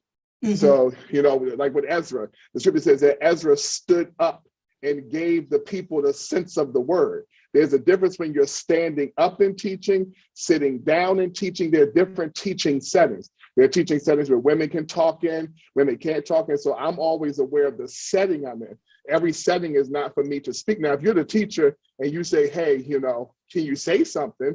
That's something different. But my mindset is always, you're now, when Amath said, okay, Joaquin, now it's time for you to teach. That moved from a chop it up to teaching. So now my mindset is different than, what's going on. But yeah, Hagar, when you look at the term Hagar, especially in the Aramaic whatsoever, it spoke to her. And I don't have a way to share screens on stuff, but I can give you the information I have from the Midrash as well as the Targum. But when you look at the text there, especially in the Studitia, when you look at her line, Hagar, I see why it says concubine, because that wasn't her name. That she had at one point, because of servitude, adopted and was called the title. When you look at her word, when you go down further and see who he married, Keturah, after she went into Arabia, that she adopted that name.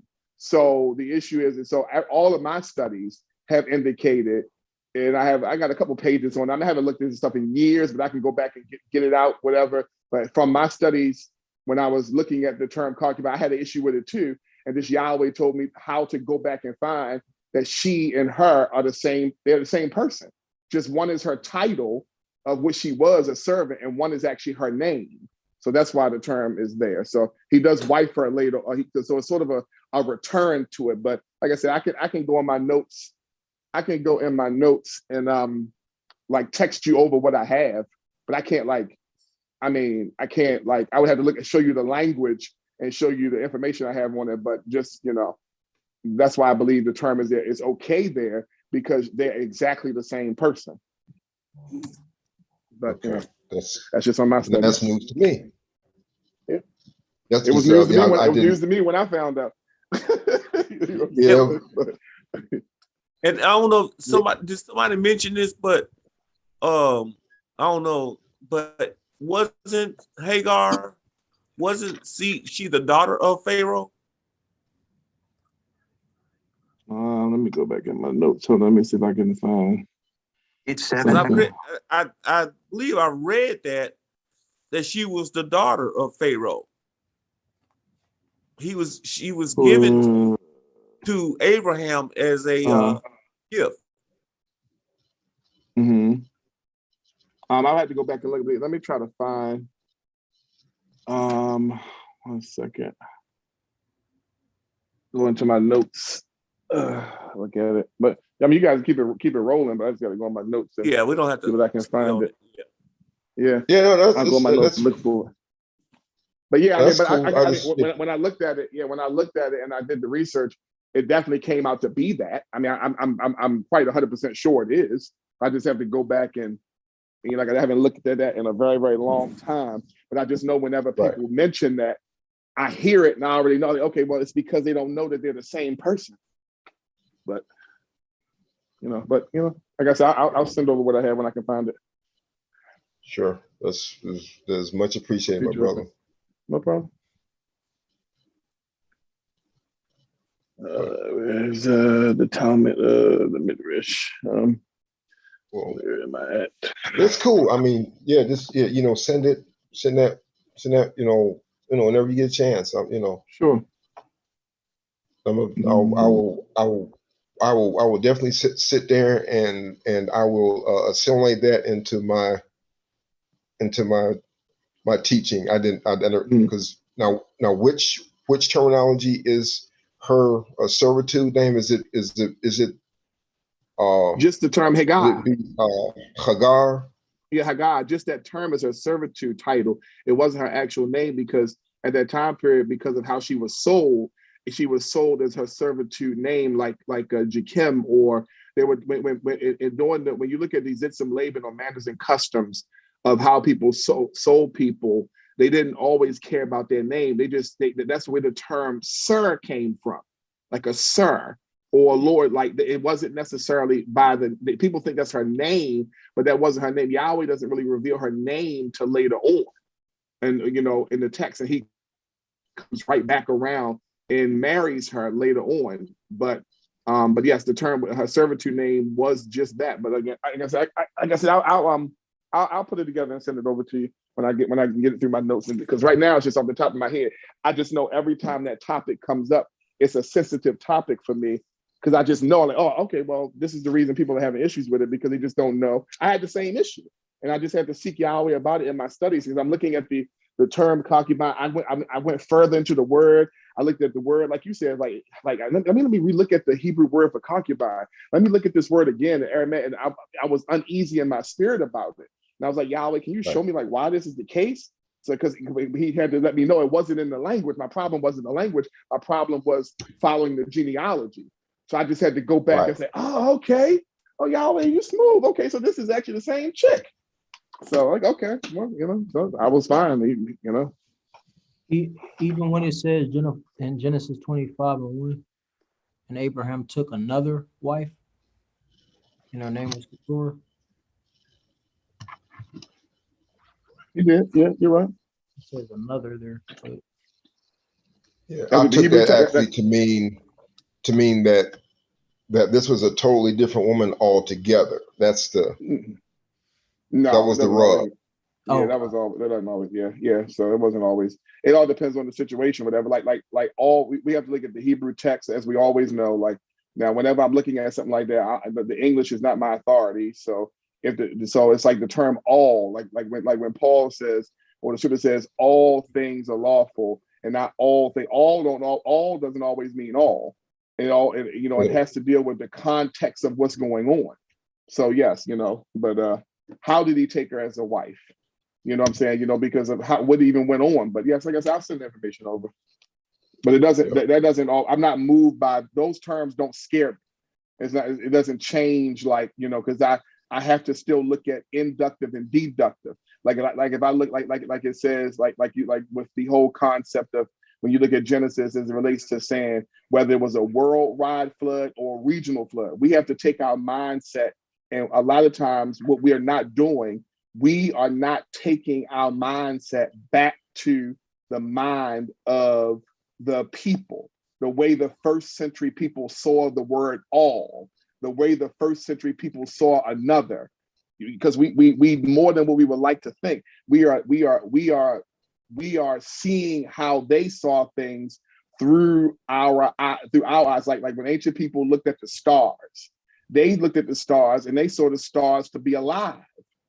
You see what I'm saying? Because of how they moved, and falling stars. Because of science, we think of it differently. So whenever I'm looking at a word in the text that may mean something to me now, I am making sure I'm looking at the Zitzim Laban, or the life settings of how would ancient people have seen this word, and how would they have understood this word in their culture before I come to a conclusion. I mean, you know that, Joaquin, when Paul says all things are lawful, but not all things are expedient. Now, anybody can say, well, if all things are lawful, like he'll say, like Noah will say in Genesis chapter 9, that everything is food for you. Like everything, no, everything is not food for me. You know what I'm saying? It's like, if I understand the word everything, so you have to understand it in the context of the life settings and the culture of the way Semitic people would have understood the word, and the way they would have taken it in, so that's why I say, if I see a word like that, like if I see something like another wife, another may not mean more than one to us. Another may mean in addition to, or it doesn't always have to mean what we see it as meaning. So I always make sure that I'm not looking at a word, through and the Parkia vote taught me that, how to see things, but, and I'm not saying you're wrong. I'm just saying, like I said, once I get I can get the information together. We're in Genesis, Bereshit chapter. Yeah, that was never a problem. You know me by now that I accept that. I mean, correction. I mean, I'm not averse to it at all. I mean, no.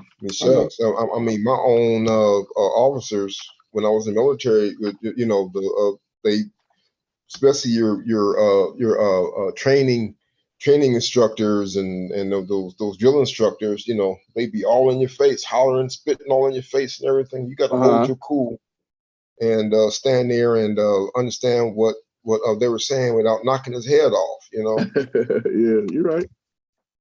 So you're right. Yeah, I agree. That's never been a problem for me. And I agree with you. Like I said earlier, I was military. I mean, really, I grew up.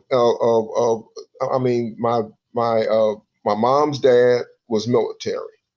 My dad was military. I mean, what other route did I have? Right. Right. You're right. So. Yeah, and I know the Zohar, because I'm looking at the Zohar at this point to the reference. I wrote it somewhere. It's like I wrote this stuff so long ago. Like I have, it says, because if you look at Genesis 25, it says he took another wife. His name was Keturah, Hagar, to the priestly. And because I look at it, I'm trying to figure out where did I make that note at. Like I said, just go. You can go and do your thing, and I'll at some point come across it where. Yeah, I have the note. I have it. Are we on 53? Is this 53 we're on? Yeah. Okay. Yeah. So Midrash. How you pronounce this? Sons of Midian? Yeah, Midian. Yep. There you go. You got it. That's I'm basically transliterating what's the American back into the Hebrew. Oh, okay. Yeah, so it's a kind of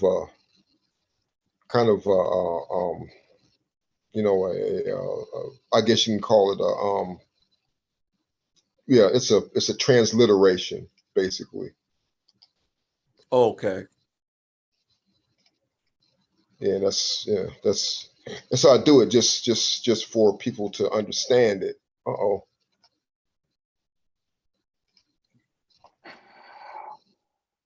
But yeah, now the seed of Abraham to the time of the judges.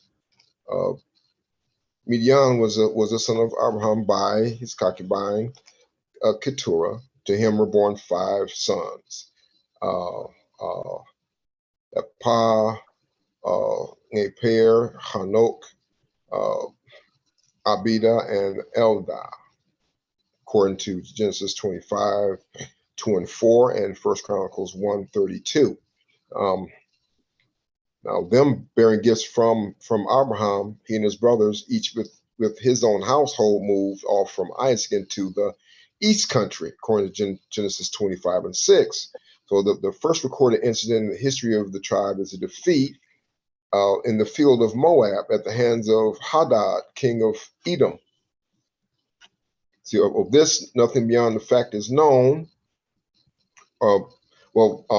Unless you have, did you have something on this as well, Katria? Huh? So did you have something on that as well? One second. So I just text you over something. So I found my note. Yeah, no, I heard it. Yeah, I got it. You can take a look at that.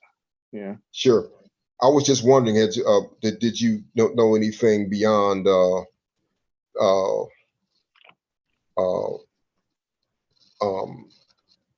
Midian's defeat at the hands of Edom? Oh yeah, give me a second because I was just still focusing on looking for what I was looking for you. Oh no, you're good. Yeah. No, I'm just wondering if you had some right off the top of your head. That's all. But beyond that, if not, no, not right now. Not at the top of my head. No, not right now. Don't. Right. Okay. Well, no, don't worry about it. I was just wondering. Then the Midianites next appear as merchantmen traveling from Gilead to Mitzrayim with spicery, balm, and myrrh, with no prejudice against a turn of slave dealing. Mm-hmm.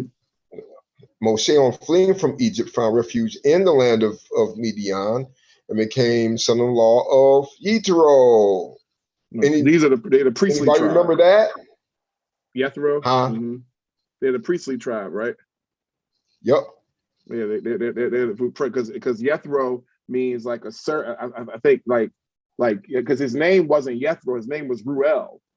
Ruel, right? Yeah, Ruel. Right. Because Jethro is it's another title. It's not his name. It's like Hagar. Right. It's not his name. It's just a title, which means I can't remember off the top of my head what it means, but I know that's the same concept as Hagar. It's not it's Jethro. No, his name wasn't Jethro. The Hebrew text, his name was Ruel, like the friend of El, but his name wasn't Ruel, right? Jethro. Yeah, Ruel. Jethro. I forgot. I had to go back and look at what that means. Yeah. Yep. So he basically had the same name as Reu, who we discussed earlier. But see how these names keep being handed down. There's another Hanok, right? Mm-hmm. Hanok. Well, that was originally.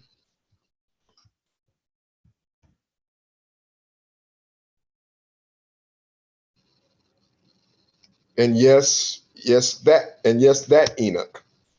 But yeah, that's good information. Man, I need that. But when Moshe fled from Egypt, he met Yitro, the priest of Midian. And there he received his commission to Israel in Egypt. Mm-hmm. See, a Midianite familiar with the desert acted as a guide, or instead of eyes, to the children of Israel in their wilderness wanderings. Mm-hmm. Did y'all know that? Yes, that I did. Yep, I did. Mm-hmm. Yep, the friendly relations between Israel and Midian seem to have prevailed at first, had been ruptured when we find the elders of Midian acting with those of Moab and calling Balaam to curse Israel. Mm-hmm. So yeah, that's almost like in the same thought as but there came a Pharaoh which knew not Joseph, right? Mm-hmm. Yeah, absolutely. Right.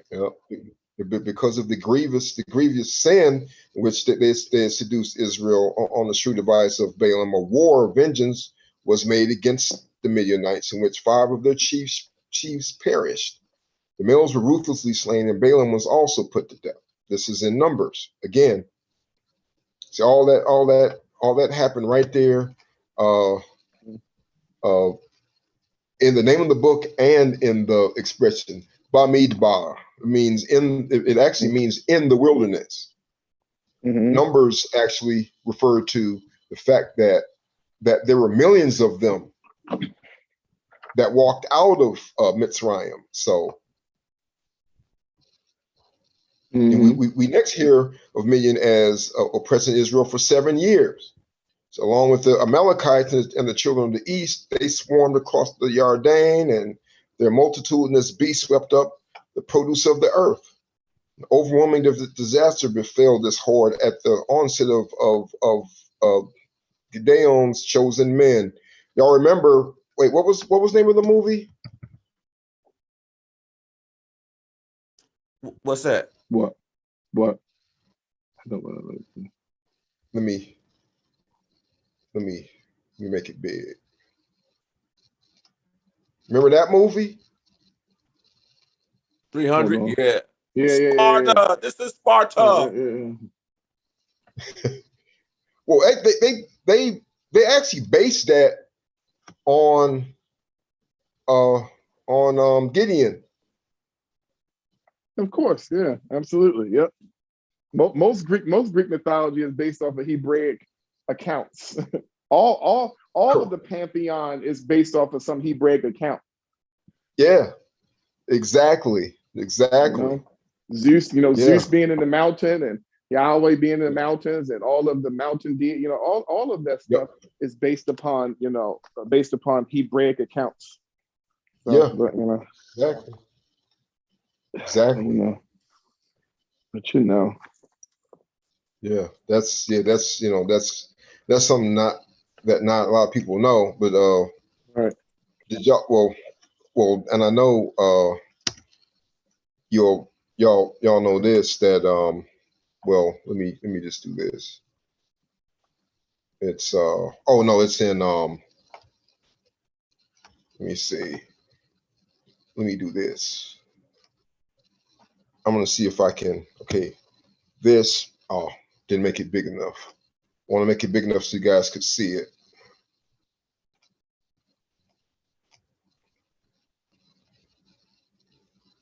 Actually, let me do it like this.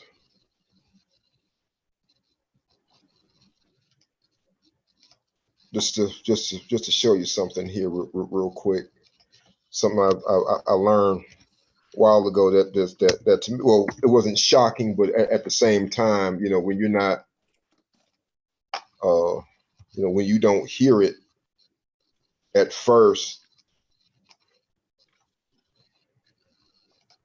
make it bigger so y'all can see it. Did you know that in ancient Greek, alpha is this letter turned the opposite way? I can't turn it the opposite way yet, but I'm going to learn how to do that, because most of ancient Greek is a mirror of Hebrew. And and just like Brother Cottrell was saying, that's not just with the the letters of the alphabet either. Their entire culture was basically a mirror of Hebrew. So is that would that be hard to conceive that their whole life is basically a mirror of our ancestors? Nope, not at all. how many to how many of y'all is that a shock Not really. I mean, or a not really surprise? shocked.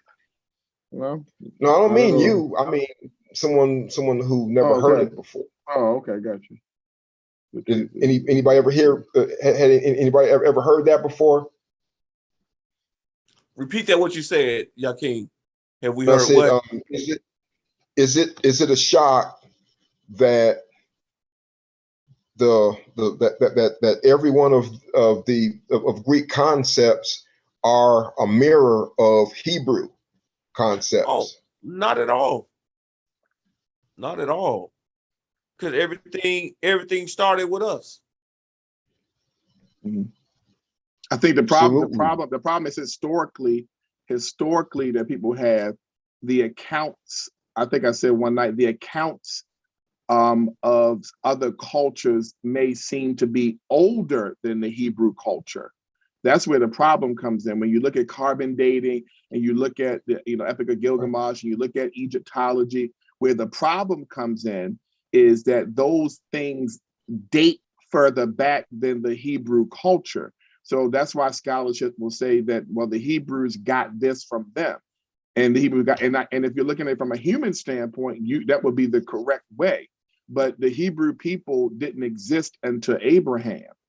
And people just, Yahweh was just with people. And Bereshit chapter 10 with those 70 nations, and not even all nations are even listed there, but that's a whole nother story. But let's just go with those 70 nations, in Genesis, in Bereshit chapter 10, Yahweh is dealing with those groups of people before the Tower of Babel, or Babel, or meaning the gate of El, or the open gate of El. Before you get to that portion right there, Yahweh is dealing with mankind as just basic mankind, no name, no title, nothing. Then after mankind continues to go out of Yahweh's plan, he now needs to separate him out of that and call him a people needs to cross over from one way to the other, because mankind had gotten away from what his job was. His job was to make the rest of the world the Garden of Eden, or in the Hebrew, Gan Eden. The rest of the world, he was to reproduce it and make the rest of the world that way. And so now all different cultures of people, the Egyptians come out of Mitzrayim, and all sorts of things are happening, and these people all have been touched by truth. So then you go into the Egyptians, and you go and they will have things that look like Hebrew stuff. And people say, well, they came before the Hebrews, and they came before. But actually, the Hebrew way of thinking before we had our name has always been the case. It's just that other nations adopted. I think they called Abraham the Prince of El. You see what I'm saying? But yet the Egyptians will take El and make El a deity. You know what I'm saying? They'll make Amen a deity, and they'll make Yah a deity. And they don't understand that they don't that was the nature of the pagans. We're never gonna win, and I think Joaquin would agree, we're never gonna win the archaeological battle, meaning the historical battle. People will outdate us as it relates to their accumulation of their doctrine.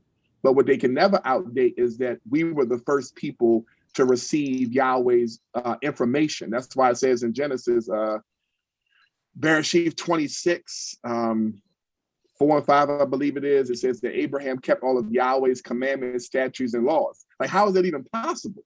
Because we don't hear about the commandments, statutes, and laws, all of them, until Moshe, because they already were being circulated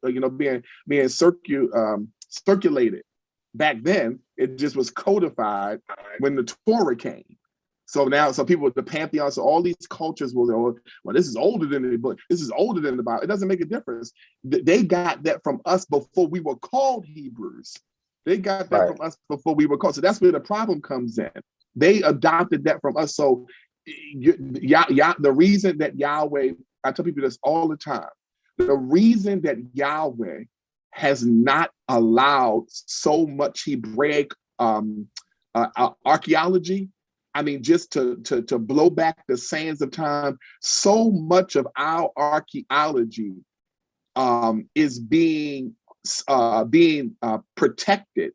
It ain't gonna seem this way, but is being overseen and protected by Ishmael. So much of the Arab land that they own and have owned was Hebraically owned by the Hebrews. And Yahweh has strategically allowed the Arabs to oversee land in places that he don't want the Hebrews to have. Because if we ever find, what happens if we find the Ark of the Covenant too early? What happens if we find things too early? Because if we oversee the land and get our land back, that would go against prophecy. Yahweh has a time. So what he does is he allows your angry brother Ishmael to oversee certain areas of land. And if we ever occupy that land and start digging, things would start coming out like nobody's business. Just one area of the Dead Sea Scrolls was dug. And as soon as that area was dug, we immediately find the Dead Sea Scrolls. So a lot of our things that we're looking for to prove Israel was in Egypt is all overseen by Ishmael in his land. And until Yahweh is ready for that to be overseen, so that's why I'm never moved by that carbon dating and well, Egyptology is older. Yeah, on paper it's older, yeah. Yeah, but if Yahweh lets us find, because we have the truth, if we find out archaeology too fast, then the Messiah has to come. That's the problem. They don't have the truth. They can find all their archaeological facts. Our archaeological facts would awaken Israel faster than they need to be. Our archaeological facts would bring the truth faster than it needs to be, which would bring the end of the age. So it's fine for Christians and Jehovah's Witnesses and Muslims to have their history because they don't have no truth. There's nothing coming out of their archaeology. But when our archaeology is found, it awakens Israel more, and it awakens Israel more, and it brings prophecy along faster. So that's why I'm never moved by everything. The Greeks, the Egyptians, the Babylonians, they all a Hebrew has touched everybody. Yahweh was always he took Joseph from the wilderness to the palace and took Moshe from the palace to the wilderness. He was always doing that. So.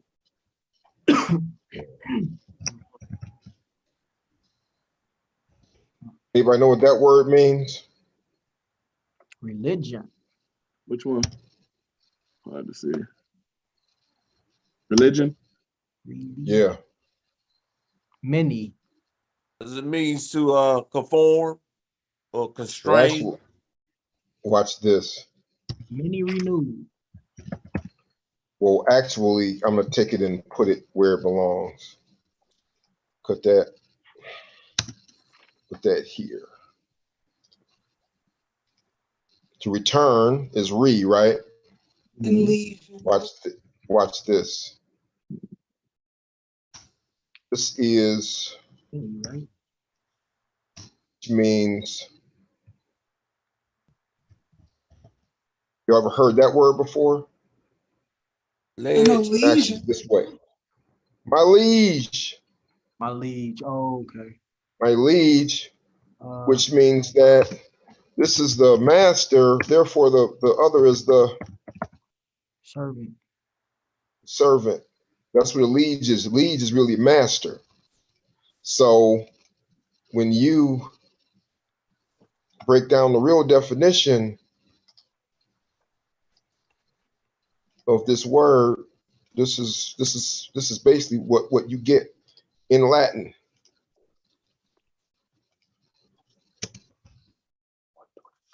Or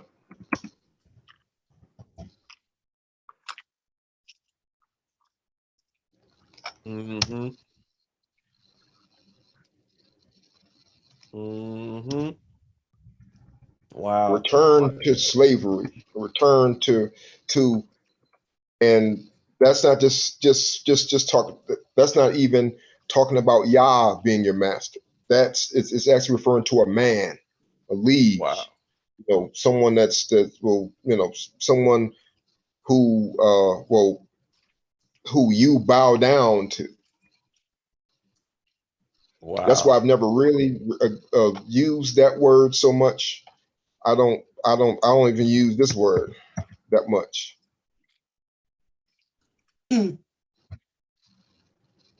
Well, I'm spelling it wrong, but put an E right there. There you go. Yeah, belief, right? That belief, because we don't, because we want to. What's the Greek word?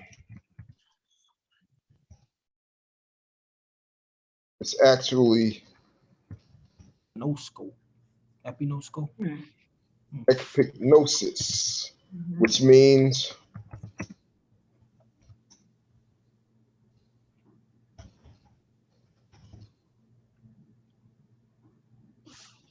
or to know thoroughly, to know them through and through. So I'm never really considered, oh, okay, what everybody call belief. It's like no. There was one song that people used to sing back in the church. It said, you can't make me doubt him because I know too much about him. Mm-hmm.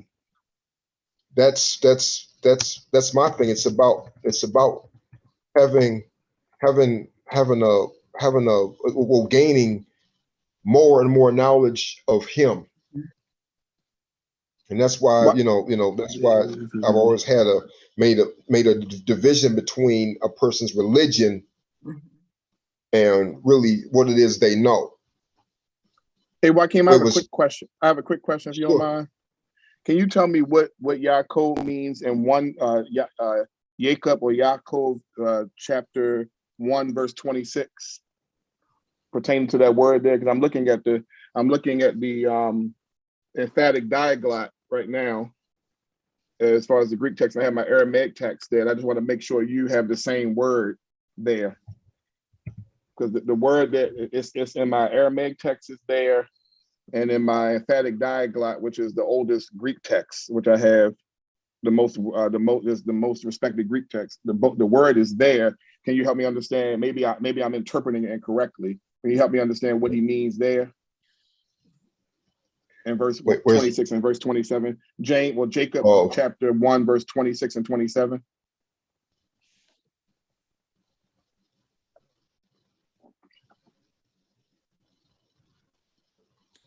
Of course, I wanted to go back to the Greek text to see whether the Greek text has it there.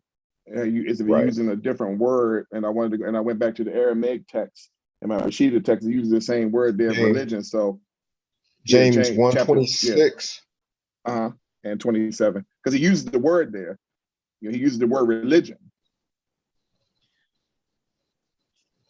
So maybe it's a different word or something. But like I said, whenever I look at it, I try to go back. So I immediately go back to the Greek text, my emphatic diaglot, and then I go back to my Rashida text. And I just want to make sure that the word religion is there, because that means that's what Jacob would have wrote.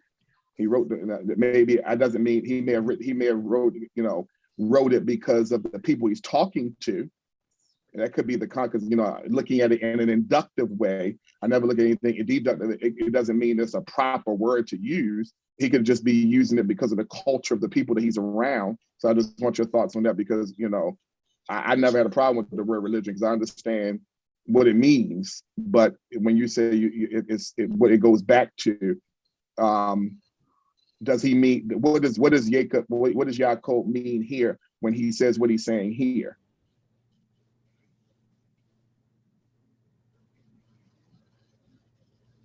Is that a Greek 2357 or 2356? I'm not looking at the Strong's, but I'm looking actually literally at the Greek, the literal Greek and the literal Hebrew. I'm not looking right now. It could be probably, but I'm looking at the actual text now. The emphatic diaglot, it doesn't have the strong. I'm just looking at the actual literal Greek words, and then of course I'm looking at the Rashida text for the word there, what word they would have used in place of that word, which is 199. Address. Let me see.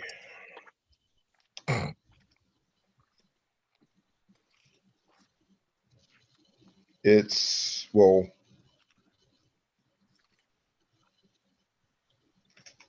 I've got I don't even know how to describe this, but it's got a It's got a well, it's a sort of New Testament that's in Hebrew, but I don't actually. Let me see. It's only mentioned one time.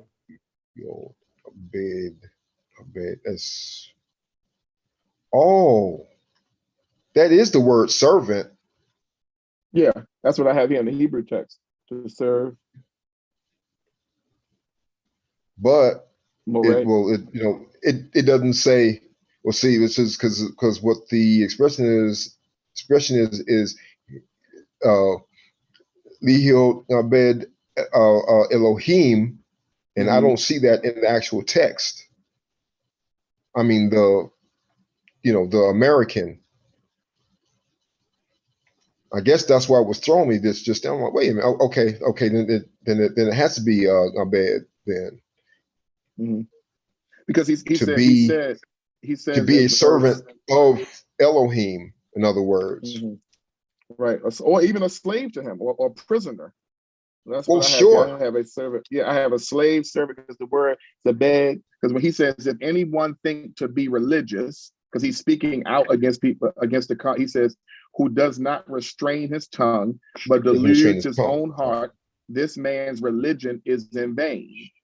Pure religion. So he said, so religion can be pure and undefiled with the Elohim and Abba is this, to take the oversight for orphans and the widows. So Yaakov, he does indicate there that you can have pure religion. So I think, and that's why I looked at the Greek word. The Greek word does mean what you're saying, like to be a slave. But I would assume, because he's writing by the Holy Spirit, and the word is a bed there, when I'm looking at the text, that he's indicating to be religious to Yahweh. There's nothing wrong with that. That's what I got. I mean, I could be wrong. Well, right. I don't. Sure. He says right. Pure religion. There's a difference between religion and pure. Because he makes a difference. Because he says to a man thinks to be religious. Then he says pure religion. So he's now putting the word kisit there to indicate that there's a difference. What's the is it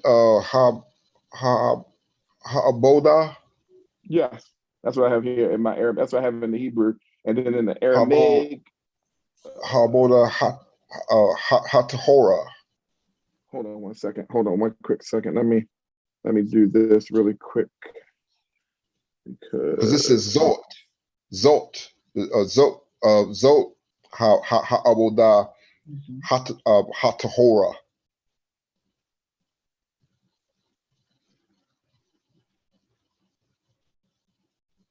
One second.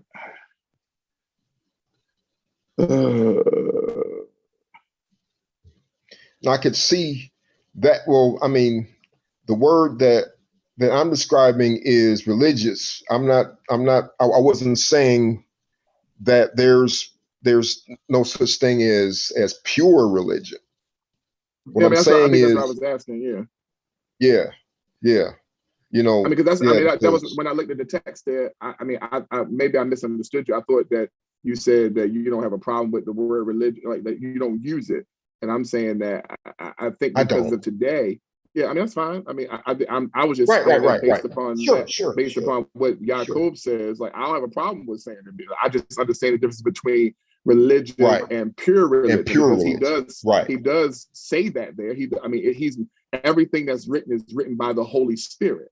So whether it's there one time or 1,000 times, it don't make me never mind. Like if the Holy Spirit, and I do understand Zitzim Laban. I understand life settings that he may be speaking, because remember Yaakov, when you start off the book of James, the book of Yaakov, he's speaking to the diaspora. He's speaking to the 12 tribes of Israel in the diaspora. So that are scattered, right? Yeah, so I mean, he may be using certain words, because of where they are. Where they are. Yeah, I can. I'm not. So that's how. That's how I take that.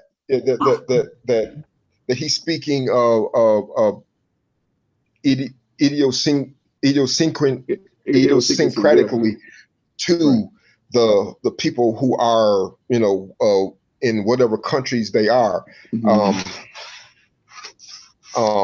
I don't use the word because of the idiosyncratic meaning of the word, because we're speaking in a European tongue, because it basically always points back to return to slavery. So that's why I don't use it in this language or this conglomeration of words, if you will, because I don't necessarily consider American to be a language, because it's so hybrid that everything's mixed up in here. You know, you got Japanese, you got 75% of the words came from Hebrew. You got words that's been added in 1945 and words that were added in 1050. So it's all over the place. It's just like okay, remember that art they used to do where they just take a can of paint and throw it on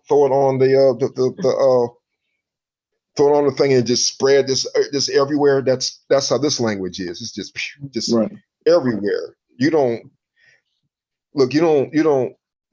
know where the Hebrew starts and the Greek ends, really, in this language. Yeah. I mean, like I said, I didn't mean to interrupt. I just know the word, the word religion. Like when you're talking about it, I can't, my mind can't not go to what Jacob said. So when you were saying what you're saying, you were saying that that it was in reference to man and not Yahweh. Immediately came to my mind and said, well, Jacob calls religion pure. So I had to go back and look at the Greek text first, like I always do. Then I go back into the Aramaic and Hebrew, look at the word, like we agree, abad, and then I look at the Greek text. I'm like, okay, well, the word definitely is there. So now I'm not moved just by the word. A word can be there, but now I have to take it to Zitzim Laden, life settings. So I'm looking at who he's talking to, what he's talking about, the atmosphere. He's speaking to those in the diaspora. So a lot of these people are Hellenistic. So everything is going in my mind of like how to conclude what I need to conclude about the text. So when he said pure religion, that's why I said I don't have a problem with it when it's pure, because I am a servant and a slave to Elohim. He is my master. As the Apostle Paul says, I am a prisoner of the Messiah. So I never really have a problem with that. Yeah, not. I mean, I'm talking about in the I guess we can call it a regular rendering of the word. Then it's right, because it's only mentioned one time. Yeah. Then it's obviously then used in a well. I mean now here in the word of Yahweh, it's not used. How can I say it? From what is secular? It is used somewhat philosophically, but at the same, but it's more talking about a person's behavior, which really is in Hebrew derek, because because you're walking a particular path. It's not just it's not abstract. In other words, and it's actually referring to the main thing, because the main thing is pure religion, not just religion. Yes. Right. And look at it, and he says pure religion is to go and to be a servant. Listen to what he says, to go take care of the widows and the fatherless. So I mean, the word is functioning in its own definition, because that's what the assembly. Of course. Oh yeah. I mean, that's what in fact this name means. Why did it shrink that small?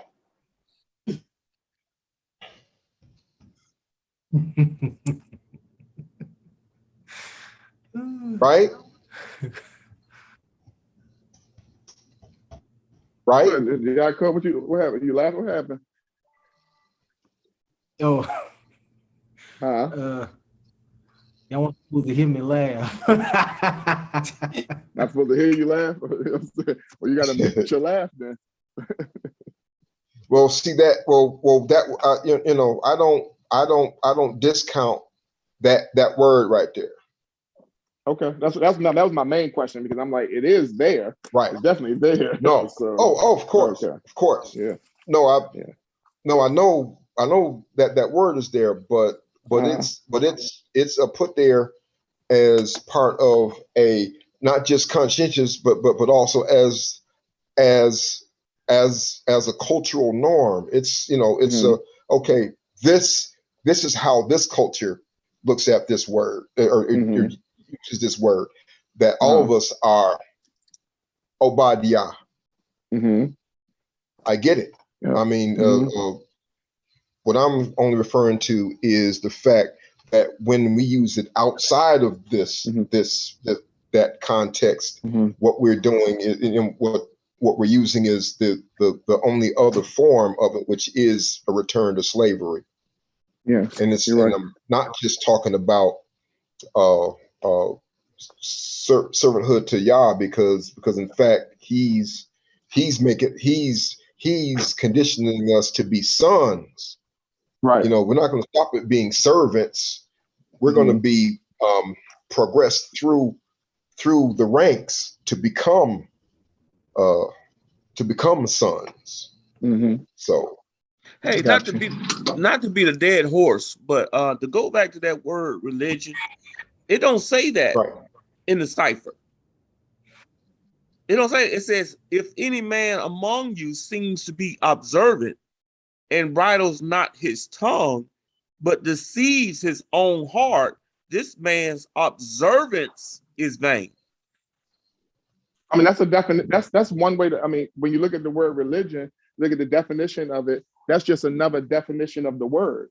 Right. That's what I'm saying. That yeah. So I would, because a religious person is observant. I mean, it doesn't take away from. I mean, that's what you are. So that doesn't change anything, because that's just another definition of the word resist. Because a servant or a slave observes to do what his master tells him to do. That's just another pelion of the word. So that's just like you can interchange religious, observant, servant. So, but you taking a definition of the word religion and placing it there. You can put servant. You can say religion. Either way, you can't discount religion is one of those words there, because he says if any man wants to be pure, if he says pure observance, because now you're talking about deductive, because observing, every person that practices any type of servitude, you observe to do what the person's telling you to do. So that wouldn't move. That wouldn't. I mean, you can interchange each word, but no matter what the definition of the man. Yeah, that's why I was trying to bring out, because I just didn't even see the word religious. Because every time I read and I see a word that's used once, my ears go up immediately, because I know oftentimes, the English standard is put in place somewhere, and so we have, like you said, we have to really do the research on that word. Because I looked it up, because it's only used in the Bible one time. Yeah, but I'm never moved by that too much, because I just go back. Yahweh doesn't have to say things like Yahweh only mentions the fringes 2 times in all the Bible. You know what I'm saying? So it's like in all the Tanakh, right? So it's like I don't really necessarily like. I used to be moved by that, but sometimes some things are only needed to say one time. Like Yahweh only mentions over in the Tanakh the woman with a head covering in Numbers chapter 5. It don't mean she shouldn't do it. Some things he don't need to beat like a dead horse. Some things he needed to beat over like a dead horse. So when it's mentioned one time, the indication is that Israel would have understood this without having to repeat it a lot. So people may look at that as a negative thing, but some things Israel needed to hear over and over and over again. And you should know that, being a father. There's some things you can say to your children one time and they get it. And there's certain things that you have to say to your children, all of them different, something over and over and over again. The thing you can say to them one time is thank goodness. And the things that you have to say to them over and so it's not a good thing that Yahweh has to keep saying things over and over again. They ain't a good thing. So the things that he says one time or twice, Israel got that thing. They understood that. They ain't really have to go through that over and over again. So I have a different looking when I look at something like that. I don't look at it as a negative. I look at it being negative when Yahweh has to say it 400 times. That's just my way of thinking. That's just inductive. That's how I've been taught to think, with the inductive way of thinking. So, but I was basing it off of my experience as far as when I see certain words and it's not used, I come to find out when you do the research and study on it, it's not even meaning what the English standard is. You know what I'm saying? What we look at as the English, you know, what the definition is, it's not even in the old, you know, text, the Hebrew text or the cipher or whatever the case may be. So that's why I was like, wow, that, you know what I'm saying? That they just kind of threw that word in there. Yeah, but that's fine. I just know the word is there. Yeah, now that I'm looking at it though, see, because this is the actual expression right here. Lihio Obed Elohim, or to be a servant of Elohim, and Elohim didn't even appear in the European text. So that's why I just I'm like, wait, yeah, so really that's like I don't want to call it necessarily a false translation, but it didn't capture the full essence of what was being said. That's why I often question that, and it's not because I'm a racist. It's just it's because of the fact that I don't know, this sometimes the Greek text had Elohim. The student I know that. But okay, you're talking the about English one didn't. The English one only had the word religious. Period. That was it. Got you. It didn't say Elohim. It said I don't pay religious. I don't pay no attention to no English. Hebrew and Greek. The Hebrew and Greek. Hebrew, Aramaic, and right, Greek. right. That's why. That's why I mean, that's the reason why I reject those words, because it's like they don't mean anything. Right. Not in our, not in the way that we worship. I mean, shoot, man, we prostrate ourselves before Yahweh. You know, we roll on the ground. We, shoot, man, we put on sackcloth. We go the furthest you can go to worship him. Religion, please. I'm not. See, the bonds I'm talking about with that word religion are those that are forced on you. We accept our bonds to Yahweh, so those don't even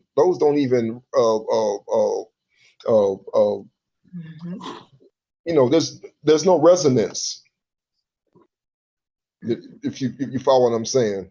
I do. Yeah, they only that's like apples and oranges. They two completely different things. And so, but yeah, man, that's all I'm saying. It's like, I don't you really because that word right there, when it was placed there, replaced Elohim. And so that's why that's the thing. I don't keep that word. It's not really a part of my regular vocabulary. It's if I'm gonna say that, then I'm gonna say what was actually said, a servant of Yahweh, not religion. What do you say? What do you say for servant of God? Do you say Obadiah, or do you say Abadiah, or do you say Abediah? Actually, I say Obadiah. Okay. Obadiah. Okay. I was playing with the vowel points there. When I looked at that, moving the vowel point, I looked at so I was like, maybe it should be said Abediah. I just wanted to know, like I said, I mean, you know, maybe I just wanted to see what you thought about it. That's all. I heard you said earlier.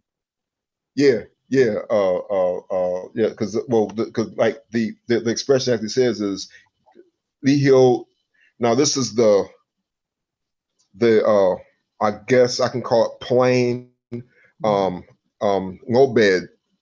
Elohim.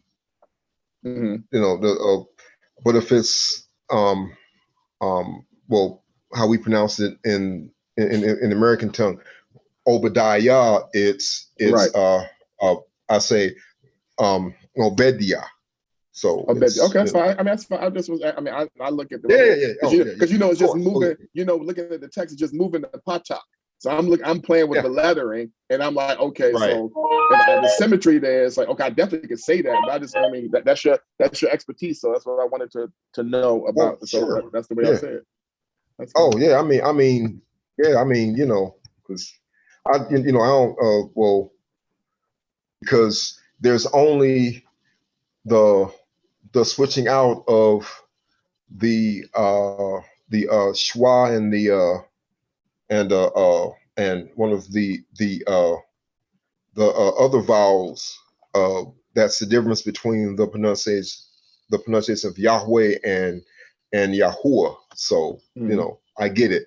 It's like it's just that, you know, that close of a just, you know, just a slight change of what, you know, like as Yahshua said that, you know, not one Yod or tittle or tittle or yad, yeah. Right. Yeah. But yeah, like I said, exactly. that was just, you know, it was something I was looking at whatsoever, and I just said, well, let me ask him, like, Sure. an opportunity. So Absolutely. Man, I respect that, man. Come on, asking me, you know. Oh, you know me. I mean, I got a thousand things I would say. I just got to mind when the right time to say. You know, what does Yahweh say? I always think of it. What does he say? Because it's, oh my goodness. Nahatim, Keem, Asatim. You know, I regret that I did this. Or I regret. He said, I regret that I made you. You know, right. Sometimes you just regret that you just, when you're looking at something, you're like, oh my goodness, like why did I even begin to look at this? But then, you know, that's why I'm how I am. And I don't know. I've had people tell me that I've got a sharp tongue. Like, it's not that I'm trying to be sharp with anybody. It's that I'm confrontational. Confrontational does not always mean that I'm ready to fight. It just means that I want to come to some kind of reconciliation with. Right. I agree. Listen to the brother, suffix of the my word. sister, whoever. Right. That's me. You listen to the word. Look, it's where do we stand? Talk to me. You know. So yeah, people miss the word conference in it. They miss the word conference. Conference. They listen to the word conference to come together. We have to. Exactly. You know what I'm saying? It becomes tational when you ain't doing what I'm telling you to do. Right. Exactly. Yeah.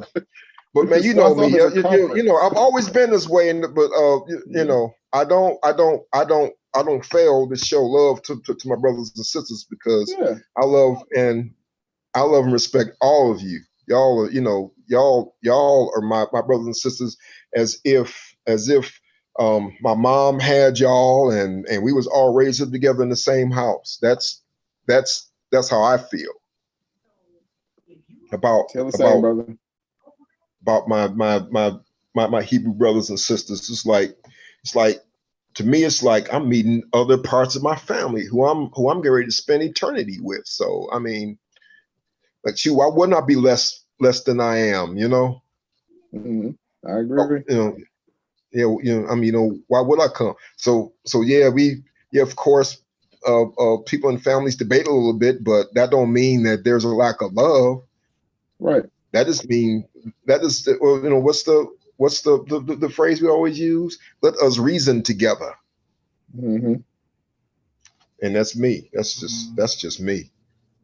Everybody comes out of the land of Babylon at different paces and at different times. That's what I always say. Abraham, he went all the way to, it was 1,000-mile journey, about 996 miles, but 1,000-mile journey. His family came out and they set up in Bethany. They stopped 250 miles short of the promised land. So Yahweh called them all out. And you got people that will be called out of Babylon, and everybody will not make the doctrinal journey with you. You got some people that will set up 500 miles in. And you got some people that will set up 600 miles and they feel comfortable right there. But there will be very few that make the whole trip to the promised land. 8 o'clock. Yeah, I know it. But then, then that's why you and I are here, and Brother Ahmad, and because we was, I know Yah has put something in every one of us to reach out to those that are on the outskirts as well. I mean, to draw them in, and Yahweh just made us like that. I mean, I don't anymore understand it than I can well just barely vocalize it, but but still I get it. It's like okay, because look, I'm still trying to reach out to folk like KRS-One and Rakim and Big Daddy Kane and all of those folk. Mm-hmm. I love to chop up with somebody like that, because bring it. Let's shoot. You want, man? You will, and I'm not just talking about a debate or an argument.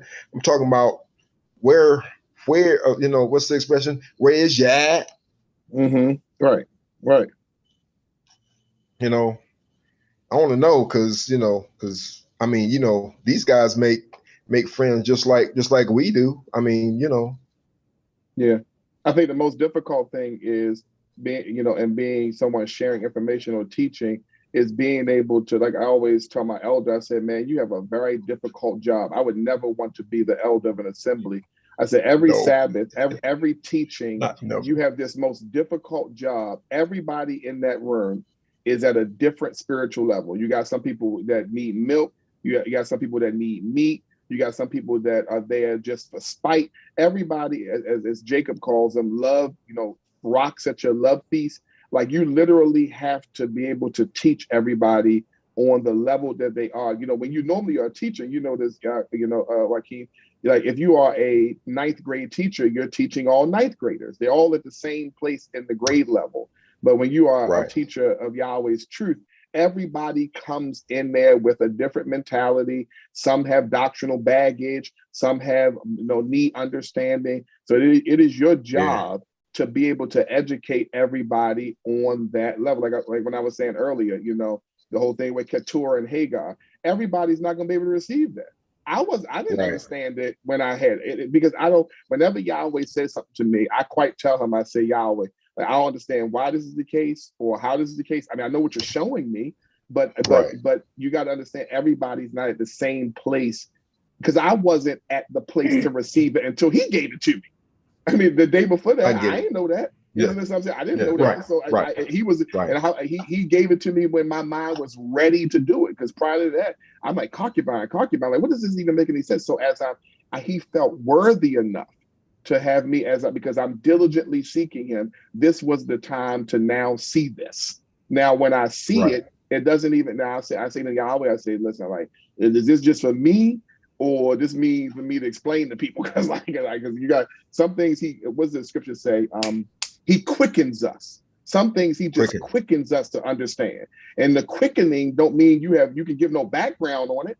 I mean, see how, you just have quickening of it. Like when Joseph is giving the interpretation to the dreams, he can't explain how he know the loaf is this. He just is quickened to understand it.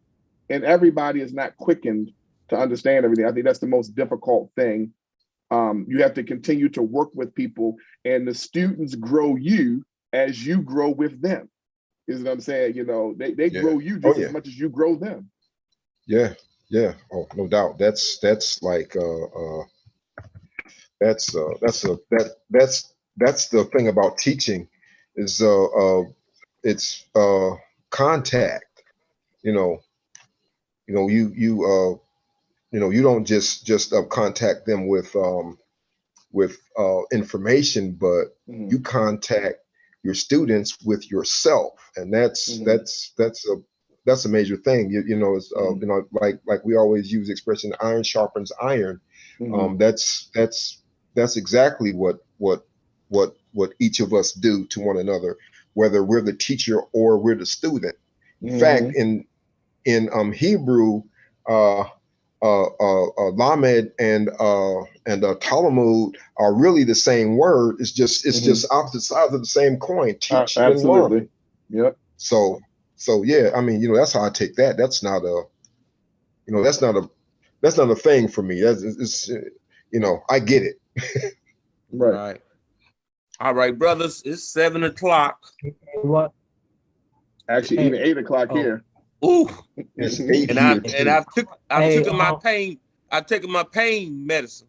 So it's all over. Y'all gonna be on here by yourselves. Y'all keep on. It's all over. You about to get yeah, I wanted to share this video though real quick before. Yeah, go ahead. All right, let me get off then. Let me hurry up in. Here we go. There you go. You on? I think I already had shared my screen. I think. Can there I see it? up. It's up. Yeah. Yeah. No, you ain't gonna put him on. All right. Well, I wanted y'all to hear what he was saying, what was being said, and then y'all could give y'all like thoughts on it at the end. Yeah, I've seen this guy. This guy's crazy. Hey, Amoth, make sure you stay on when you get pain medication on, man. Stay on, man. So that when you get the pain medication and you get to tell us how you really feel about it. that medication gonna let us know you're gonna keep you're gonna start leaping a little bit. Hey, what kind of preacher is you? Here we go. Where you want to go? I'm just curious. What kind of preacher is you? Why are you curious? Because you cuss too much for me. Then why are you listening to me? Because you're kind of ignorant. Whoa. Now let me ask you something else, darling. Wow. And ignorant for you, if you don't like me to be listening to me? Isn't that pure ignorance? You kind of ignorant. No. Listen to me. Answer me. You called me from Gasman, Alabama, wherever the fuck that is. And you asking me what kind of preacher am I? Are you a Christian? I asked you first. You asked the question. I asked you. I'm just Thaddeus. And bitch, you can't talk to me like that. What you call me? You got dressed. Okay, okay, yeah. That's all I do is put on my socks and shoes and my whatchamacallit. All I do is put on my socks and shoes and a shirt and maybe a jacket. Yes. Is it cold? No. That's not. Well, that ain't what the word says. Do you have something in mind? Are you familiar with Romans 10:9? Hold on, let me call you back. I'll text you. What do it say? No. I'm asking you. Are you familiar with Romans 10:9? I have heard it, but what do it say? You heard it. But how you gonna talk about salvation if you don't know Romans 10:9? Let me ask you a question. No. Let's stop where you are. No, ma'am, you can't go on. You gotta answer where you are, or get the fuck out the phone. That's exactly what I'm talking about right there. No, baby. You asked me, am I saved? Then I asked you about Romans 10:9, which gives the total description of what salvation is. I asked you, are you familiar with it? Because you're asking me. I'm not familiar with it. You can't then you shouldn't even be asking me that. Because you don't even know what salvation is. I know what it is. No, you don't. I know what it is. No, you don't. You don't know what it is. No, baby. You ain't got to see if I know. Hey, what kind of preacher is you? Okay. Yep. Yeah, that's it. What's your thoughts you really on want that you really want us to comment on that? Ooh. Really? Like All I got is Galatians 3:8. That's all I got. Oh my goodness. Okay, they got. First of all, forget about being a cussing pastor. He in the wrong religion. Right. You know what I'm saying? Yeah. All together. Let's deal with the heart of the matter. Even if he stopped all that foolish cussing, he still got to come out of pagan Christianity. Like, what was the way? That's like that was such a way. It's like okay. So it's like there's a bigger matter than him in his speech. It's like he needs to come out of paganism. But I mean, but for him in that speech, it's like okay. Like I didn't. There's not about a bit more of the spirit of Yahweh over there with that man than the man on the moon. So that's my opinion. Like, I don't cast my pearls against the swine. I don't have any waste my thoughts. Yeah. I have so many more things that Yahweh has moved me to think about than that. It's like he got to come out of paganism. Now, if he was in the truth talking like that, then there would need to be some correction of his speech. But like, he's not even in the truth. Right. It's like so. Like, there's a bigger issue that we got to deal with. We got to deal with the baby before we deal with the bathwater. It's like So I don't. And now that I've seen it, the second time, they both actually made each other fools. They made each other look foolish. They made each other look foolish. Right. At the same time. Mm-hmm. Right. You know what I'm saying? Because she didn't know what she was talking about, and he didn't know what he was talking about. Mm-hmm. Right. Mm-hmm. In my personal opinion, this is not a slight. We got to stop giving these people our brain power, man. It's like we got it's certain things as Hebrews, as believers. It's like when Yahshua said, "Cast not your pearls against the swine." We allow social media at times and the YouTube we just click away, and we just click away. Certain things it's just like okay, Yahweh, like what is going to be the real purpose of this? And I'm not saying that it doesn't. Just some things it's just like okay. I can't imagine the disciples sitting around, looking at getting a video of the Babylonians and how the Babylonians talk, and the disciples saying, "Hey, what you think about this Babylonian minister? What you think about him talking like this?" It's like Hebrews, they thought we have too much on our mind and too much of a work to do to be focused on that type of stuff. It's just like a waste of time. And that's just my personal opinion. He's not in the truth. He don't have nothing. If he never cussed, he never have nothing. He don't got nothing to offer me. Right. And what he talking about? He doesn't offer me. So it's like, okay. Yeah, I kind of think that the apostles did talk about Bar Jesus. Like some of the magicians that was coming forth and following them, they knew, they talked about these guys like. You said, and they were following. And they were, they talked about, they talked about the witch. They talked about her when she tried to associate themselves with him to get money. They talked about her. They talked about Simon Magus. When Simon Magus tried to get the Holy Spirit and sell the Holy Spirit from them. I mean, what? That's not. I mean, how is that making a point? I don't understand. Like, what is this man? Right. Let me take this back. Is this man trying to follow us? He trying to follow the Hebrew faith? I don't understand. Did he reach out to you and you want to help him, or what's the point? Right. How do you feel about Hebrews custom period? I don't agree with that at all. No, I don't. I mean, that's pretty clear for me. I don't agree with that at all. I saw him years ago, and you know what I'm saying? He's been around for a while. It turned me completely off because from the video that I saw, he was contained here. He was really patient. Yeah. Mm-hmm. I mean, because years ago, he was flat-foot every word. I mean, he was like a pimp on the street the way he was talking to people. And trying to have sermons. And he was cussing every word. I'm like, this dude is a buffoon. Dude, this is crazy. Right. Yeah, and that's been years ago. I ain't. Yeah. No, it affects my spirit. Yeah, he like a Christian. Didn't I say that earlier, Yakin? And didn't I say he looked like a pedophile? Oh yeah.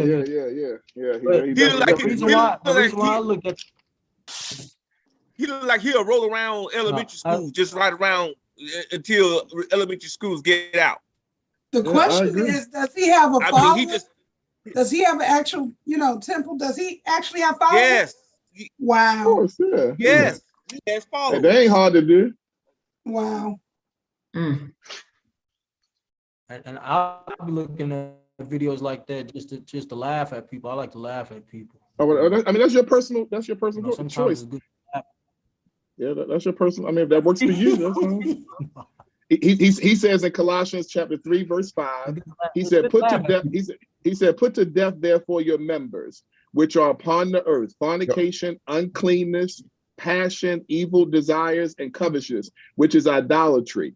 For which things sake the wrath of Yahweh comes upon the sons of disobedience, in which you also once walked when you lived in these things. He says, but now do you also put them away? Anger, wrath, malice, railing, and shameful speaking of words out of your mouth. So let's make this real clear. So he's speaking to the Colossians. The Colossians were not Hebrew. So I don't want to hear, first of all, the Hebrew language within itself, you can't cuss in the Hebrew language. That's the first thing. You can make curses in the Hebrew language. So he's speaking to the Colossians who have a different dialect. They spoke the Colate. They spoke a mixture of like a Semitic, Samaritan language whatsoever. And in their words, they did have curse words. So go study that.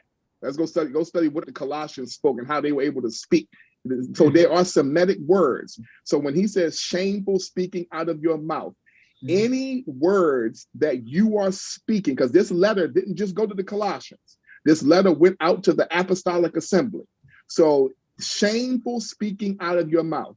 He's not talking to Hebrews. Hebrews would have not been able to do this. He's speaking to people who are of the Romans, the Philippians, whatever is considered shameful speaking in your language, because now the message is going out to the Gentiles. Whatever is considered shameful speaking, you should not do it as a Hebrew. That's really just that simple. So if you are amongst the Colossians, whatsoever, you're a Colossian, you need to put away whatever, if you're a Mexican and you're shameful speaking in your Mexican language, it's punta, and all this, you need to put away whatever is seen as the shameful speaking in your culture. If you become a Mexican Hebrew, then you need to put away punta. If you are English speaking Hebrew, you need to put away fuck.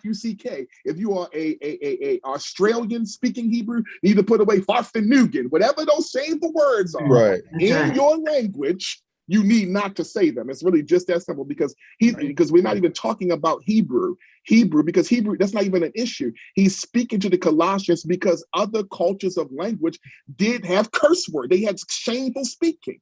So you are not going to edify. You're not going to edify the assembly of Yahweh because he said, put away the very appearance of evil.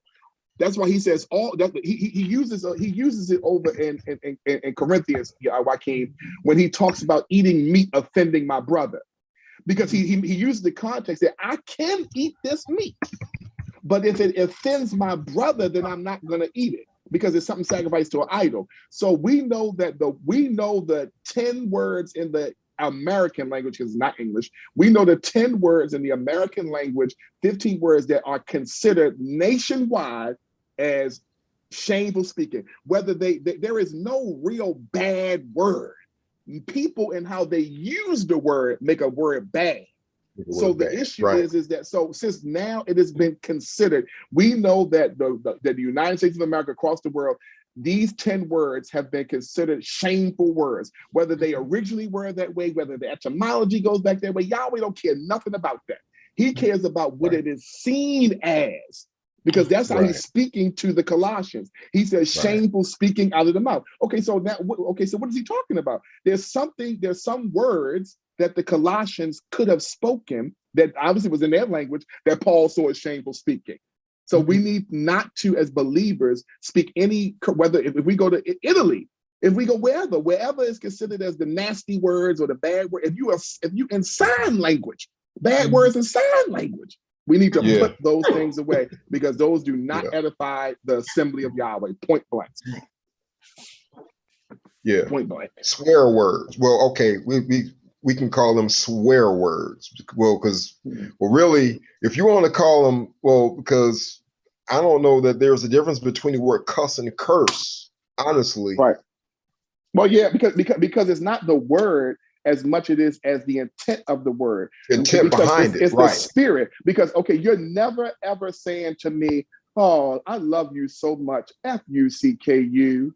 It's like, you know, that's not stuff like that, right? I hate word semantics. I'm too intelligent for that. I hate word semantics and word games. Do not play with my intelligence. You are not meaning that word ever. Yeah, don't play with absolutely. I'm a man. I'm not as good as Joaquin, but I understand language and I understand words, and I'm not no dummy. Yeah. You never are saying a curse word with a positive spirit behind it. That's right. Oh, well, the word B-I-T, bitch, means a female dog. Okay, well, then use it in that context. I have no problem if you're going to use that word in that context. But when is my mother or when is a woman ever anything like that? Well, if that's what she acting like, okay, so you have literally researched the context and nature of female dogs to know what how does a female dog act?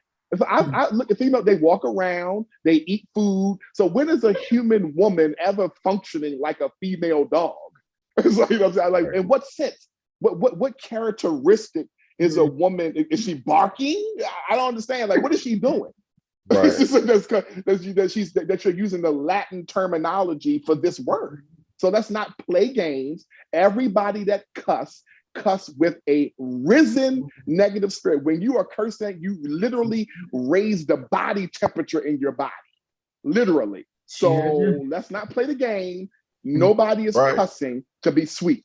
So it's shameful speaking, no matter what language you're in, whatever the shameful words are, you need not to do them. Now, don't get me wrong. If you wake up in the morning and you stub your toe on the edge of the bed, you say, well, okay, that's something, you know, okay. But it should not be your practice to preach or teach or just use these things at all. It is not the way of Yahweh, and you would never see any of the disciples doing anything like that. That's right. And I like anybody to challenge me on that. Now, are you talking about in basically in a teaching or a public setting? I'm saying that those words. You know I'm going with this, right? Cursing, Ryan, just stop cursing, okay? Look here. Now, what you do? I'm not no angel, and I ain't gonna stop cussing because the holy war. Vocabulary. I'm saying that anybody, for me, anybody that curses and that uses a bit that would have to show me the biblical text of using those types of words or that type of not the word, it's the intent of the word. Now, what you do in your bedroom, what you do amongst your personal time, you know what I'm saying? That's your own personal, however you want to deal with it. Edifying. That's right. Yeah. Listen, this country, this is what I told them. This is what I told them earlier. It's undefiled in the bedroom. But I told him earlier that, you know what I'm saying, I got a friend to go back about 30 years.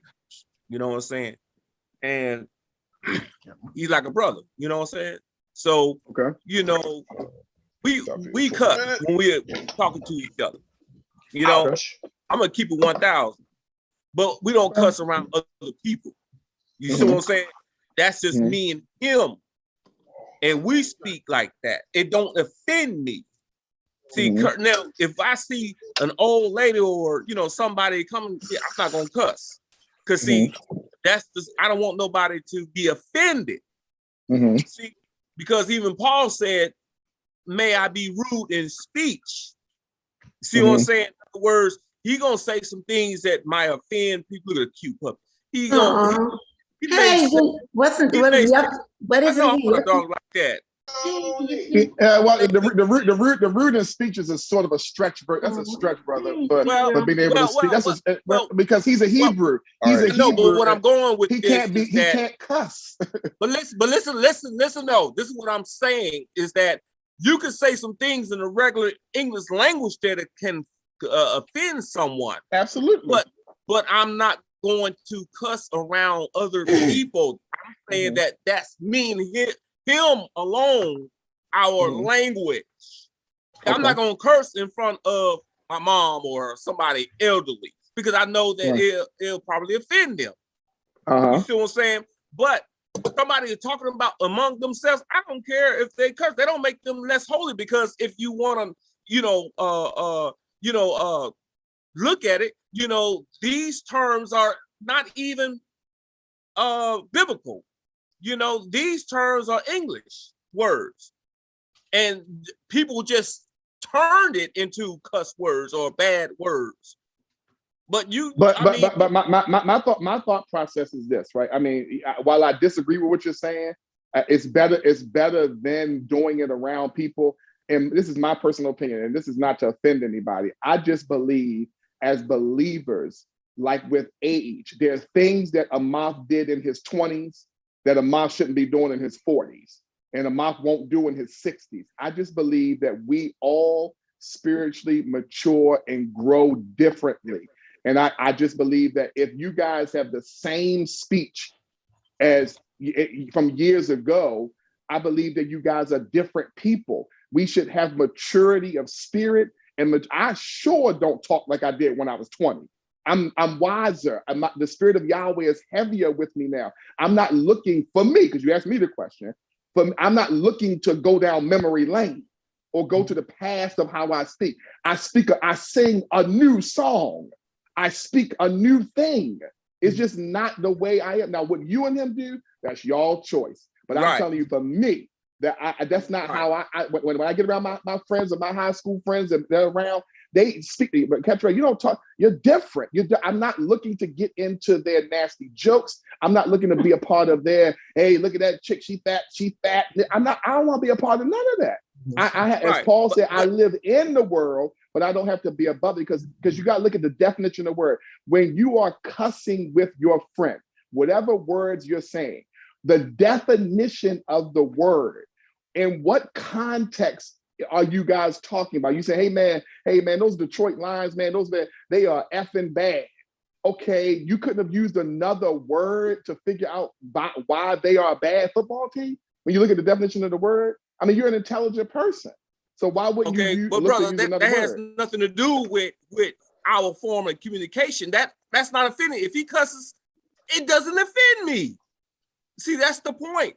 That's not going to keep me from getting into the kingdom. That's the question. But I don't think that the Apostle Paul didn't say offensive. He said, stay away from shameful speech. Right, and it's not shameful. That's the key word. It's not shameful between me and him. That's me and him, personal conversation. Well, that's okay. Well, if that works for you, brother, hey, if that works for you guys, right. That's why I said earlier, if it offends somebody, of course, I wouldn't do it around them.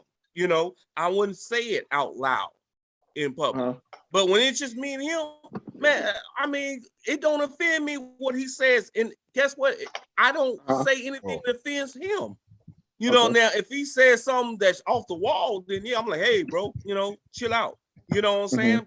But other than that, no. Because it's so many words that we can use without even cussing. You can offend, once again, people just by the word. It's not what you say, it's how you say it as well.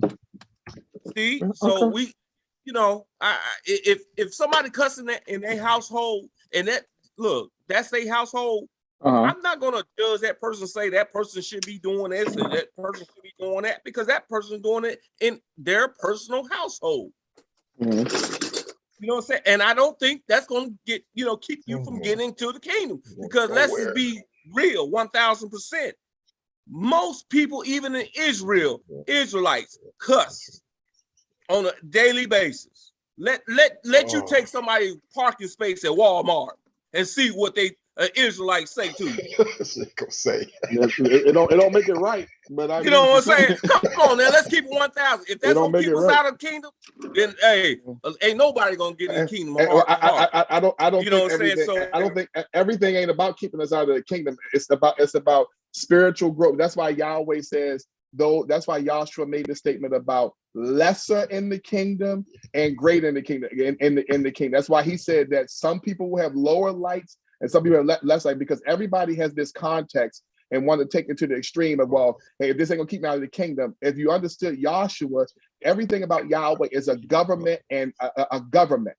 Everything is set up like a government. So when he said, that's why he even in Israel, he made servitudes, he made some kings, he made some priests, whatsoever. So there are people that will spiritually grow. Because you may say, well, what does it make a difference whether I'm in the kingdom? As long as I'm in the kingdom, that is an ignorant statement. Because Yahshua says lesser in the kingdom and greater. So obviously he understands something about that kingdom that you won't be so happy about when you get there and you just mopping the floor, hypothetically speaking. So I'm saying to you is that's an easy out when people say, well, this ain't gonna keep you from the kingdom. Well, if the kingdom was general, then that would make some sense. But it's not general. There are growth, there are positions, there are healthy spiritual growth, and people who are greater in their walk. That's why he had the priest were higher than the people. So I agree, there are certain places where people will just be in Yahweh's kingdom based upon where they allowed themselves to go. And that's why I said to you earlier about Abraham. Abraham's family, they went 750 miles and they was like, I'm done with this. This is as far as I spiritually want to grow. But Abraham went all the way. So I'm clear. Yeah, I'm clear about the kingdom of Yahweh is not based upon who's in it or who's not, because Yahshua understood something about positioning. That's why he says you shall be called least in the kingdom. You shall be called great in the kingdom. That's why he says that some will have more stars on their crown and some will have more, because I know everybody don't grow spiritually the same. Some people will come in this walk and say, okay, this is as far as spiritual as I want to go. I don't want to go further than this. And there's some people that will go further. So for me, it ain't about all in all. It's about how close do you get to the throne room? How close do you want to get to Yahweh? Because Yahweh's kingdom, people are going to be quite disappointed when they get to Yahweh's kingdom and they at the back of the line. Because Yahweh's kingdom is like an amusement. That's what Gan Eden means, an amusement park. The way Yahweh's Mishkan, his tabernacle, is set up in cubic feet of how far you can go. And only certain people could go. You got to stop right here. But this person could go a little further. And that person got to stop right here. So these priests can't do this. They can only cover the furniture backwards. So it depends on how far people grow. So I mean, I'm aware of that. So that's what you want to do. That's your choice. I just don't accept the thing that saying that it has to do with growth, because I know a lot of spiritual people that know, that word, and they live that life as far as spiritual people, and they may curse every once in a while. I've had conversations with them them cursing, it has no bearing on if they're going to get into the kingdom, because I've seen their works. That I don't judge them or look at them as being lesser because they curse. Because if you want to be, real about it, when Yahshua called the woman, a female dog, which is basically what, bitch, that was offensive to her. He called her a Gentile. He called her a goyim. All Gentiles are dogs. He just called her a goyim. Right, but he called her, basically a dog. Well, no, he didn't call her a dog. Goyim, Gentile, means a dog. That's why Ecclesiastic says it says that a living dog is better than a dead lion, indicating that you can have a righteous Gentile who is better, a righteous Gentile who is better than a Jew who ain't living right. So he didn't call her a female dog. That was a quite common word. That was the common word for all goyim across the world. It wasn't specific. He didn't make it specific. Every non-Israelite is a goyim. Right. So it wasn't specific. Well, let me use this example. When he called the Pharisees vipers, that was offensive to them. Mm-hmm. And my only point is that we'll say a lot of offensive things without cursing. Right, of course. So that let's not get hung up on the cursing issue. It's words in general you shouldn't be saying to individuals. Yeah, including cursing. No, not cursing. Not cursing. Well, cursing to somebody who don't, deserve it. You don't know. Saying that you're not on a personal level like that, because when you cuss somebody, then you don't know that person. It's offensive to them, so it go to another level. Right. But like I said, I know family members, you know what I'm saying, and they in the truth. Hey man, they cuss, you know what I'm saying? But they, like I said, it don't offend me, you know, but it's just, you know, it's just a difference of, you know. I mean, that's just one of those things, brother, where we agree to disagree. That's all. We can move it right along. We agree to disagree. Like you said, if offended me, if I offend my brother by eating meat, then I won't do it. I don't agree with that, and then that's just move. And I pray that Yahweh. No, if I got some Popeyes right there, I'm eating some Popeyes. I ain't worried about it still. It's real. It's real. It's real. Not offend Ahmed, you gotta cuss, brother. Not offend Ahmed, you gotta cuss, brother. Yeah, I'll make sure I'll start on that tomorrow. I'll make sure I'll get my cussing dictionary. There you go, and you better come with it. And you better come with it. I'm gonna treat you like a stepchild. Look, I'm gonna treat you like a stepchild. You don't come back strong now. So tomorrow morning, you know, I text you every day. You know, I text you every day. So tomorrow morning, I'll say, Boca Tov, my effing brother. Say, wake up, ML. Wait, you mother effer. You son of a B. I said, you know, I'll say to your wife, I'm going to say about your wife, I'm going to say, how that B Azaria doing? How she doing? I got something new now, baby. I'm good to go. Hey, y'all. I can't wait. Hey, y'all. I can't wait. Hey, y'all. Wait. That's y'all remember this? Cole getting stupid. Hey, and then I'm gonna call. Hey, I'm gonna text you back, Cottrell. What's up, old BH nigga? That's terrible. Can we stop recording? Oh my goodness, brother. Y'all killing me. Rabbi ain't gonna. I should be hiding my face right now. Everybody's gonna look at this, gonna laugh at us. Y'all are killing me, man. Y'all are killing me, man. But okay, hey, killing you. I'm already dead. When we get done, I'm gonna say that that's my boy right there. That's my boy. Right. Yeah, oh man, y'all are tripping. I'm saying that was, you know, a good show. Who gonna pray us out? I don't know, man. Whoever you tell, man, you stop asking that, man. It's your thing. Run the show. Call man, the shot. Be quiet, Cottrell. I'm asking. Be quiet. Who gonna pray us out? I'm asking for volunteers. Can we leave with cussing words? Oh my goodness, it'd be horrifying. Hey, brother Moff, can I watch out for the lightning bolt, brother? Can I pray us out? Can I pray us out, brother Moff? Can I pray us out? Do. Okay. Thank you, brother. I appreciate it. Please do. Thank you. I remove my hat. Almighty Yahweh, Heavenly Father, we come into you, Almighty Yahweh, as your service, Almighty Yahweh, coming before you first and foremost, Father Yahweh, asking for forgiveness of all of our transgressions and our sins, Almighty Yahweh, that we may have committed before you, Almighty Yahweh.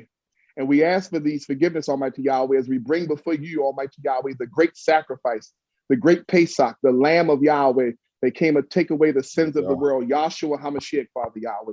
We lay before him the altar, Almighty Yahweh, and we pray, Almighty Yahweh, that his sacrifice will be a part of our sins, Almighty Yahweh, that he can take it upon his shoulders, and it will be a sweet-smelling savor before your nostrils, Almighty Yahweh. I thank you, Almighty Yahweh, for the teaching that went out today, Almighty Yahweh, and the communication that went out, Almighty Yahweh. I pray, Father Yahweh, that the things that we did not understand, as you say in the four soils, the things that we do not understand, that the crows, that they come and take it, Father Yahweh. We pray that the things that we did not understand, that they root in us, Father Yahweh, and not that the crows come and take it, Father Yahweh. We pray the things that we did understand, Father Yahweh, that they can continue to root in us and we grow in it, Father Yahweh. Father Yahweh, I pray, Almighty Yahweh, that you continue to strengthen us in health. Strengthen us, Almighty Yahweh, in our physical bodies, Father Yahweh, that any ailment that is in there that you do not want there, Father Yahweh, that you become Yahweh Rapha, Yahweh, our healer, Father Yahweh, that you remove from us anything inside of us. If there's any sickness inside of us that you want to be there, Father Yahweh, to teach a lesson, then give us patience, Father Yahweh, as we go through what we go through. Father Yahweh, we pray that we continue to be a Mishpokah family, Father Yahweh. First, Almighty Yahweh, to our households, and then what we exuberate in our household to our wives and children, we bring it amongst each other, Father Yahweh. We pray, Father Yahweh, if there's anything that we could not communicate to each other and understand, that you allow us and come upon us, as Daniel says, that the visions upon my head, how they trouble me, that the things that we say to each other that we may not understand or agree with, that you bring upon us heavy throughout the week, that we may understand our brothers and sisters, Father Yahweh. We pray right now, Almighty Yahweh, that we get through the week safely, that we understand, Almighty Yahweh, that you are not just in the Shabbat, but you are a part of you are Elohim all through the week. And we ask all these things in your son, Yahshua HaMashiach's name. Hallelujah. Hallelujah. Amen. Amen. Beautiful prayer. Amen. Beautiful prayer. Just like the brother said, beautiful. That was beautiful. Beautiful. It was beautiful. Yeah.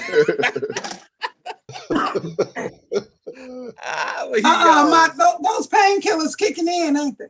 Yeah, I feel good. Right. I feel good like a Hebrew should. You can tell Kuni Yakar. You heard that in his voice from to the last 5 or 6 things he said. Like, yep, hey, about to kick in a second. Yep. Be feeling all right in a minute. Look. Any minute now. Look. Like SpongeBob. I'm looking later. Look, I'm sobbing.